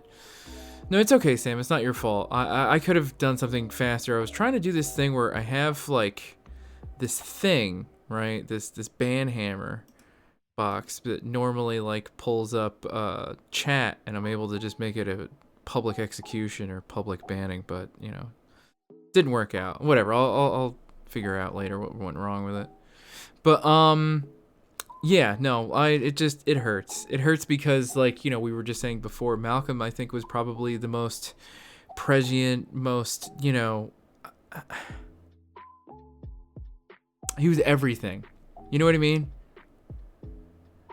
Yeah. He was the most reasonable person out of, like, the entire movement. And you want to know what's pretty interesting? Or maybe I can't believe we haven't brought this up, but did you know that the anniversary of his death was just 5 days ago? Yeah, it was on what, the 21st, right? 21st. Yeah. I didn't hear anything about it. I barely saw anything about it online. Well, I believe, let me see something real quick.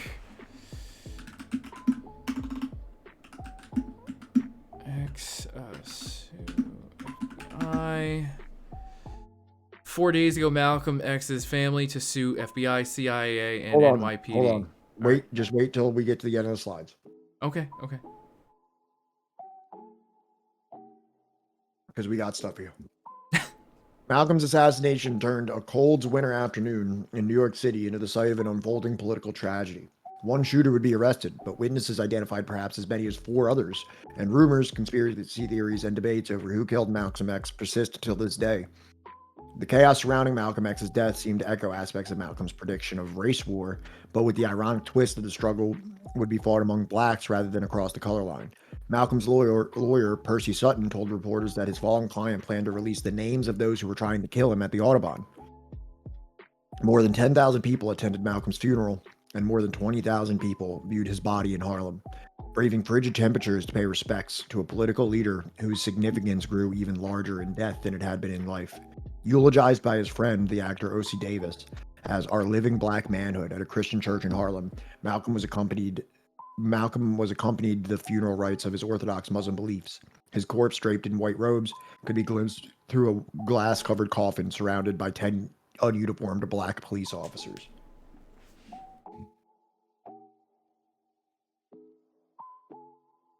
Around the world, global expressions of grief recognize Malcolm as an international icon. Africa, where Malcolm had spent much of his final year traveling, memorialized him as a fallen son who, in Kwame Nkrumah's words, lived a life of dedication for human dignity around the world. From Dar es Salaam, the South African National Congress issued a statement condemning Malcolm's murder, which made the front pages of the Tanzanian Standard. China's People's Daily accused the U.S. government of orchestrating Malcolm's assassination. Oh, it seems like China's on the up and up. But in Indonesia, the site of the Bandung Conference that Malcolm had considered a model for black solidarity, hundreds of demonstrators carrying banners staged a protest outside the American ambassador's official residence. London area Pan-Africanists marched while brandishing portraits of Patrice Lumumba and martyred Congolese leader from whom Malcolm revered.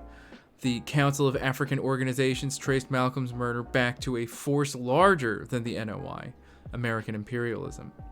In Accra, Malcolm's friends led a memorial service attended by many of the black expatriates who had welcomed him to Ghana twice during the previous year.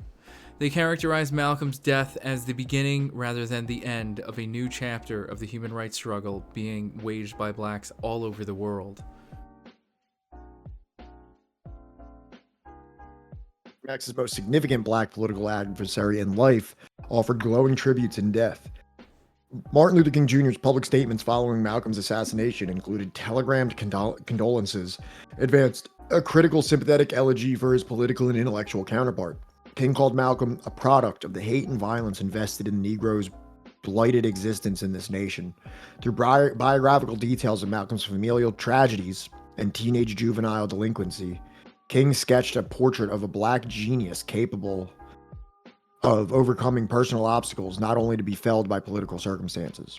It is a testament to Malcolm's personal depth and integrity that he could not become an underworld czar, wrote King, but turned again and again to religion for meaning and destiny.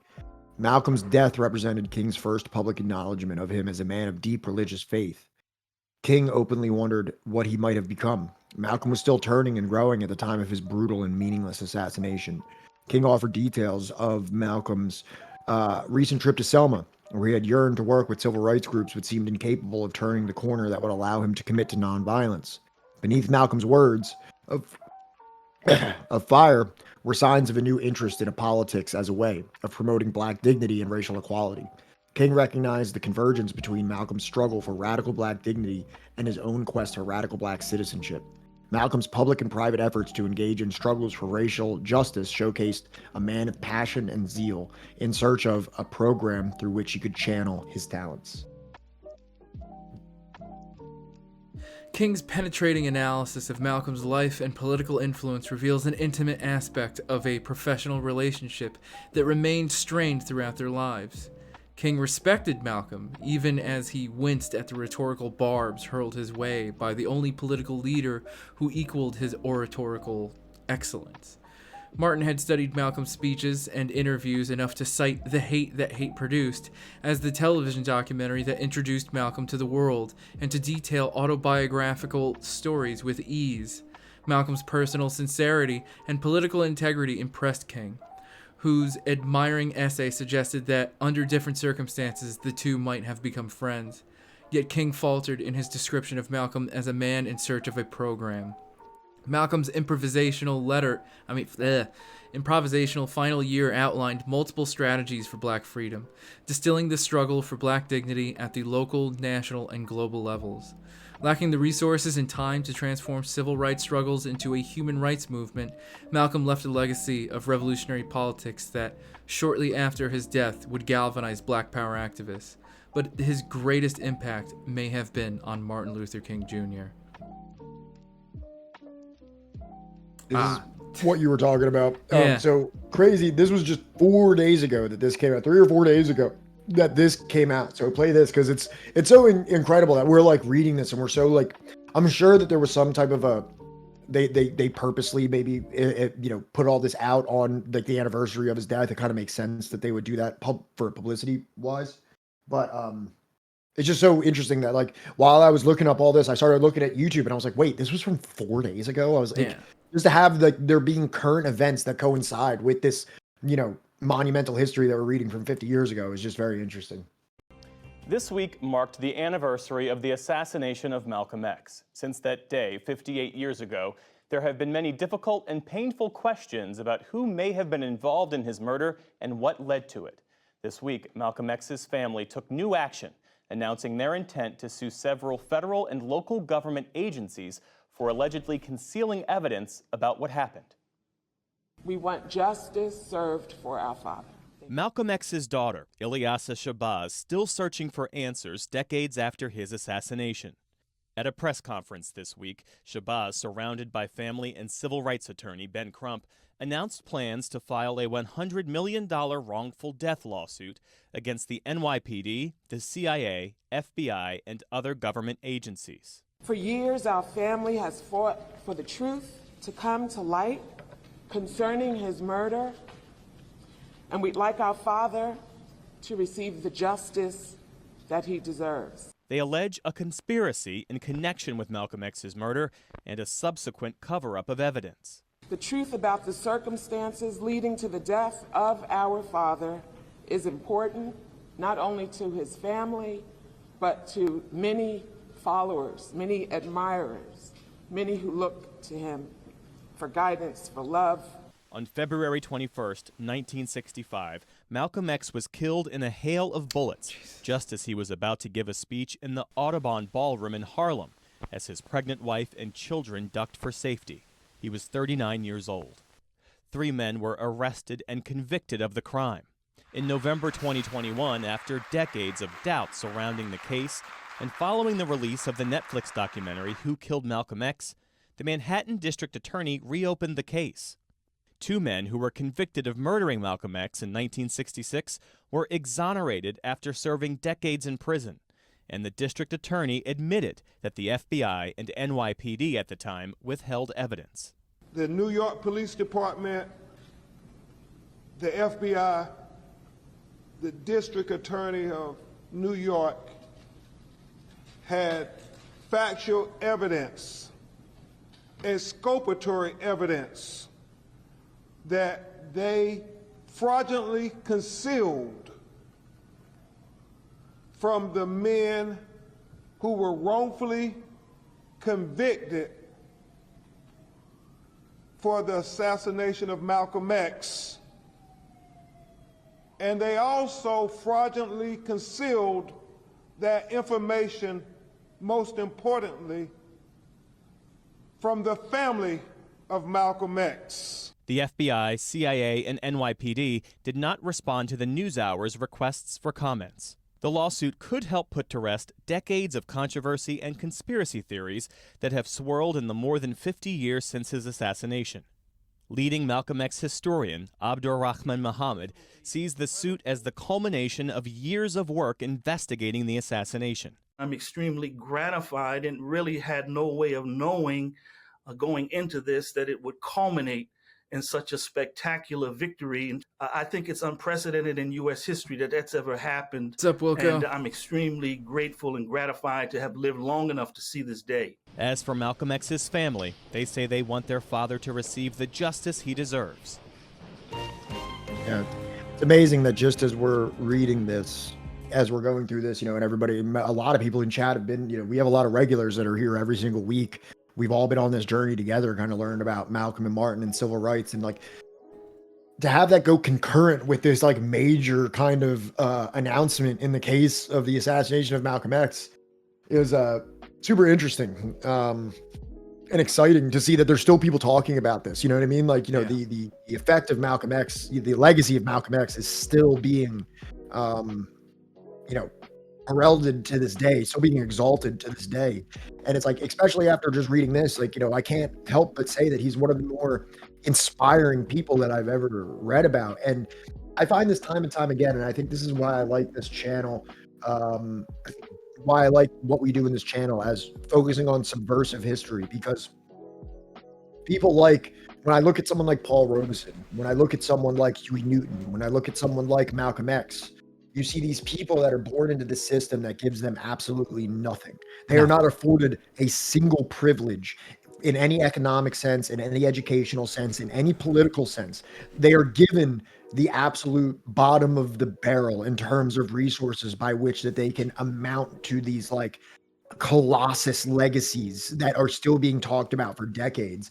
And they take that absolutely disadvantaged position and they build themselves into some of the most inspiring and epic figures. Like when I look at who Paul Robeson was, how can you look at any other person that grew up in, the immense privilege that other figures of that time did and even compare them? You know what I mean? You can't compare that to the son of a slave that was able to do these things. You can't compare that to Malcolm X, who had his father murdered, his house firebombed, foster care, prison, and then to come out on top of that and to be the legend that he is.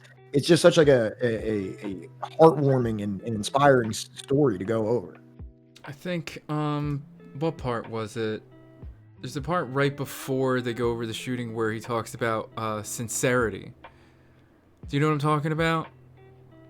I believe so. You mean in the book or in the video? Yeah, in the book, where he says like, everything I've done with like the utmost amount of sincerity, and I hope that was enough. Yeah, and Genesis Lazy Duck, thanks for being in chat. First time here, but yeah, Malcolm X was a radical figure for the benefit of the people, and that's exactly what it is. And that almost sounds like a Huey Newton line, you know what I mean, or a Fred Hampton line for the people, you know what I mean? A revolution, I commit revolutionary suicide for the people, and these are the direct advocates, the disciples of Malcolm X that then channeled his oath of radical citizenship in combination with self-defense. I mean, like, there's a reason why after he's assassinated, this is literally the what would you call it, like the inspiration for them to start the Black Panther Party for self-defense. There's a number of things that he put out into the world that, like, you can see it in the Black Panther Party's fucking 10-point program. Like, this is what they wanted. Yep. I'm trying to find that fucking quote though. And Huey, there's no punches pulled or any mysteries about who inspired Huey Newton and Bobby Seale, and you can count Eldridge Cleaver in there as well. But I would say it's mostly just Bobby and Huey though. Those are the two. And definitely Fred Hampton apparently, like, he used to, like, that the movie showed it. That, like, he would literally listen to Malcolm X speeches and, like, recite them along with it. Like, he was very inspired by his politics. That movie was okay. I didn't hate it, but also I think it could have been a lot better. It could have been better, but it's just like, out of, like, I don't know what everybody was expecting. It's just like, unless it was going to be like a completely independent movie, right? You're never going to say shit like, do you remember when he was in jail and he was like, shit, give me another year in here, I'll have all the guards reading Mao. That was one of my favorite parts.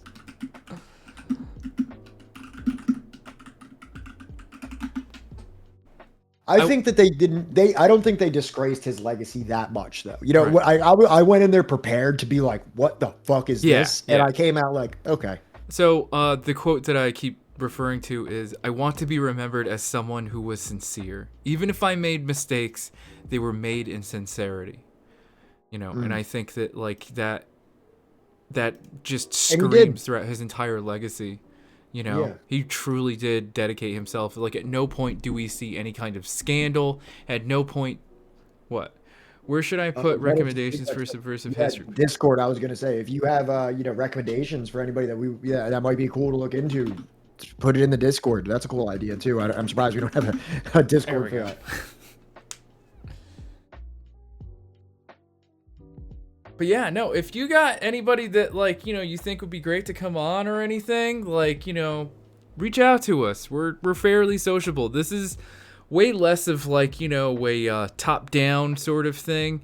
It's just we're a book club ultimately, all right? And like this makes it that much easier to have a book club where you have two people that are at least like kind of like managing like what the material is and like, you know, the material that's covered. And honestly, we would also like you guys to make recommendations about what you think we should read. And when I say we, I don't just mean me and Pat. I mean also like you guys in chat. We would love nothing more than like, you know, for all of you to be reading along and like, you know, telling us about like what jumped out to you, you know. And this makes it so much easier instead of like, you know, having to go around in a circle and making sure that nobody's yelling over one another or anything. Like this chat makes it that much easier for everybody to be heard. Yeah, 1000%. That's always been my vision, is that, you know, the chat would be reading along kind of with us in a way.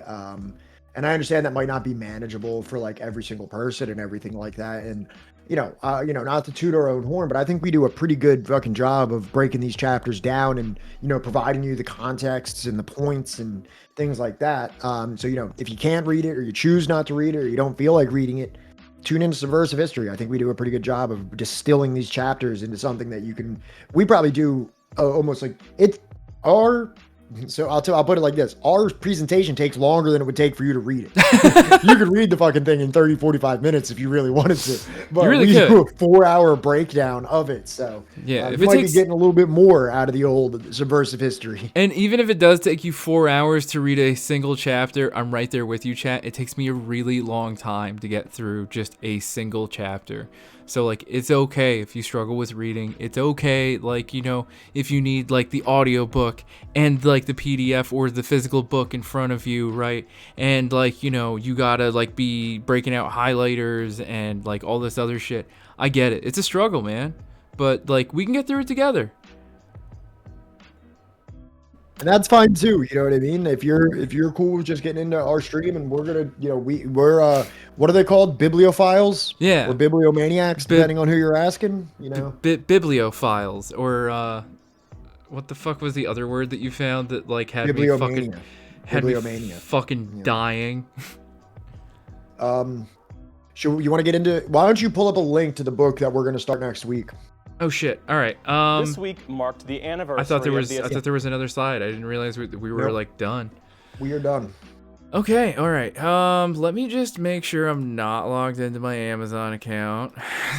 You just pull up the Wikipedia of it or the Google Books of it or something like that. The Great Father. No, that's a film.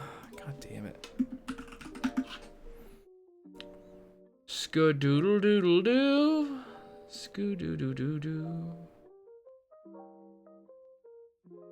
Okay, so this is The Great Father, and this was actually recommended to us by Rick. I don't know how many people were here in chat for when we invited Rick from the Decolonized Buffalo podcast on.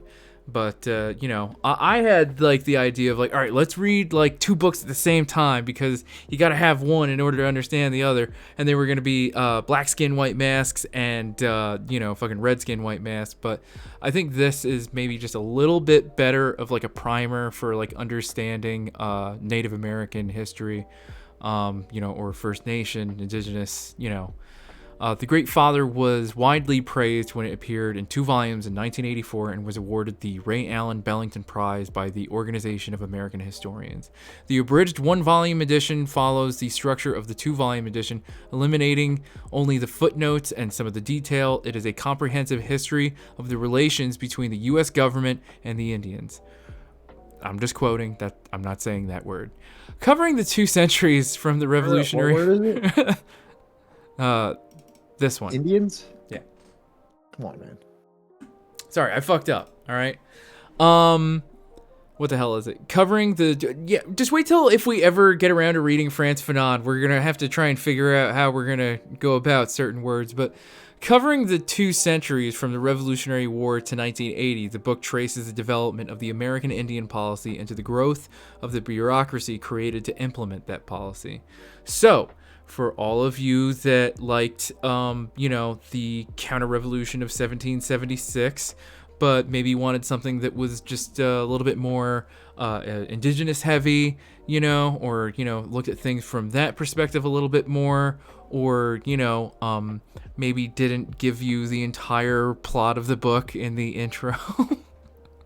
I feel like this book, you know, is probably going to be a pretty interesting read.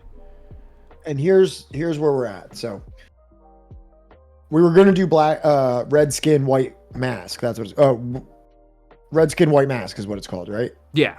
We were going to do that. It's a relatively short book. We were going to make sure we did that before we embarked on our large Killing Hope project that we talked about with a lot. And that will be our next book after this, but we wanted to make sure that we were staying true to doing something in terms of the indigenous literature. We talked to some of our sources, people that are very knowledgeable on the indigenous issue, and they said that red skin, white masks, you kind of... may not have been the best thing for us to do. And then this came as the recommendation. Now, this is a 400-page book at minimum and over 1,000-page book at maximum, depending on if you have the 2-volume version or the abridged version. Obviously, we're going to be going through the abridged version. Now, we've made a commitment. To do at least the first 7 chapters. And I already know that if you do the first 7 chapters, you might as well just finish the whole book. But, you know, that's kind of how we got roped into doing this giant book. We, you know what I mean? We were going to do like a shorter book that was going to take maybe a week and then get into the Killing Hope thing. But this seems like the best book for us to do. And if we're going to do 7 chapters of it, you might as well just see it through. So that's probably what's going to happen. Unless there's something that's very difficult about this book to read on stream. Oh, Red Wizard. It absolutely is, because Rick told me this is the book he had to read when he was going for his master's in tribal law or something. So, you know, if you ever decide to become, you know, a lawyer for First Nations, you know, you're going to have to read this book at some point, which maybe I should say on air. Just to get the fire under my ass to start registering for classes. But I think that I want to start checking out how to become a lawyer for, you know, indigenous sovereignty, which is going to require me to go back to school, get a bachelor's and a master's, and then, you know, go to law school. But you know, fuck it. What else am I doing with my life? I want to be useful. Yeah, and you know, I'm sure no audio version or does it say that here? I'm not sure. I reserve the right to call you Johnny Law when you do. So yeah, I mean, I don't want to do like the inside baseball talk, but did we figure out how we're going to get a PDF of the abridged version? I think as far as the abridged version goes, I'm not sure, but I'll reach out to Rick and see if he has the abridged version. If not, like, you know, I've got the hookup. You got ways. I got ways. All right. You want to talk anything else you want to go over? No, I don't think so. I think we're doing it. I'm sorry, everybody that like relies on the YouTube uploads. I know I've been talking about it for like over a week that like I gotta catch up and I gotta like upload everything. It's a tedious fucking shit, you know, and I promise I'll try and get to it tonight. In the meantime, you know, I hope that everybody's had a good weekend. I hope you enjoyed the last back-to-back episodes of Subversive History. You know, we'll be back again on Wednesday, and yeah, everything else. I think this coming Wednesday will be the second to last chapter we have here for the Sword and the Shield. So it'll be Wednesday and then Sunday, and then we'll be done, and we'll be on to broader pastures. Yeah, I'll be celebrating 11 years clean, March 11th. Be celebrating 9 years clean on April 16th. Nice. Thank you, Hash Coach. Appreciate it. Between the two of us, we have 20 years clean. Oh yeah, yeah. Just realized that. That's fucking wild, man.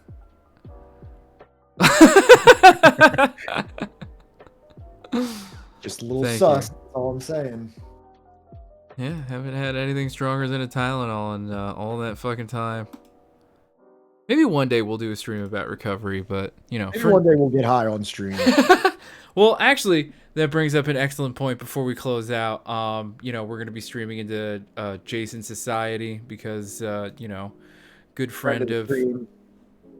Unelectable Airways is there. So, yeah. Alright, where the fuck is it? Raid. How the hell do you spell it? Jason Society. Alright, everybody. Lal Salam. Stay strong out there.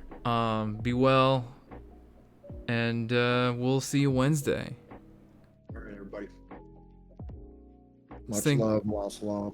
Wednesday it is. Wednesday it is. This thing won't let me just raid automatically. Pathetic. Pathetic. Have a good night, everybody.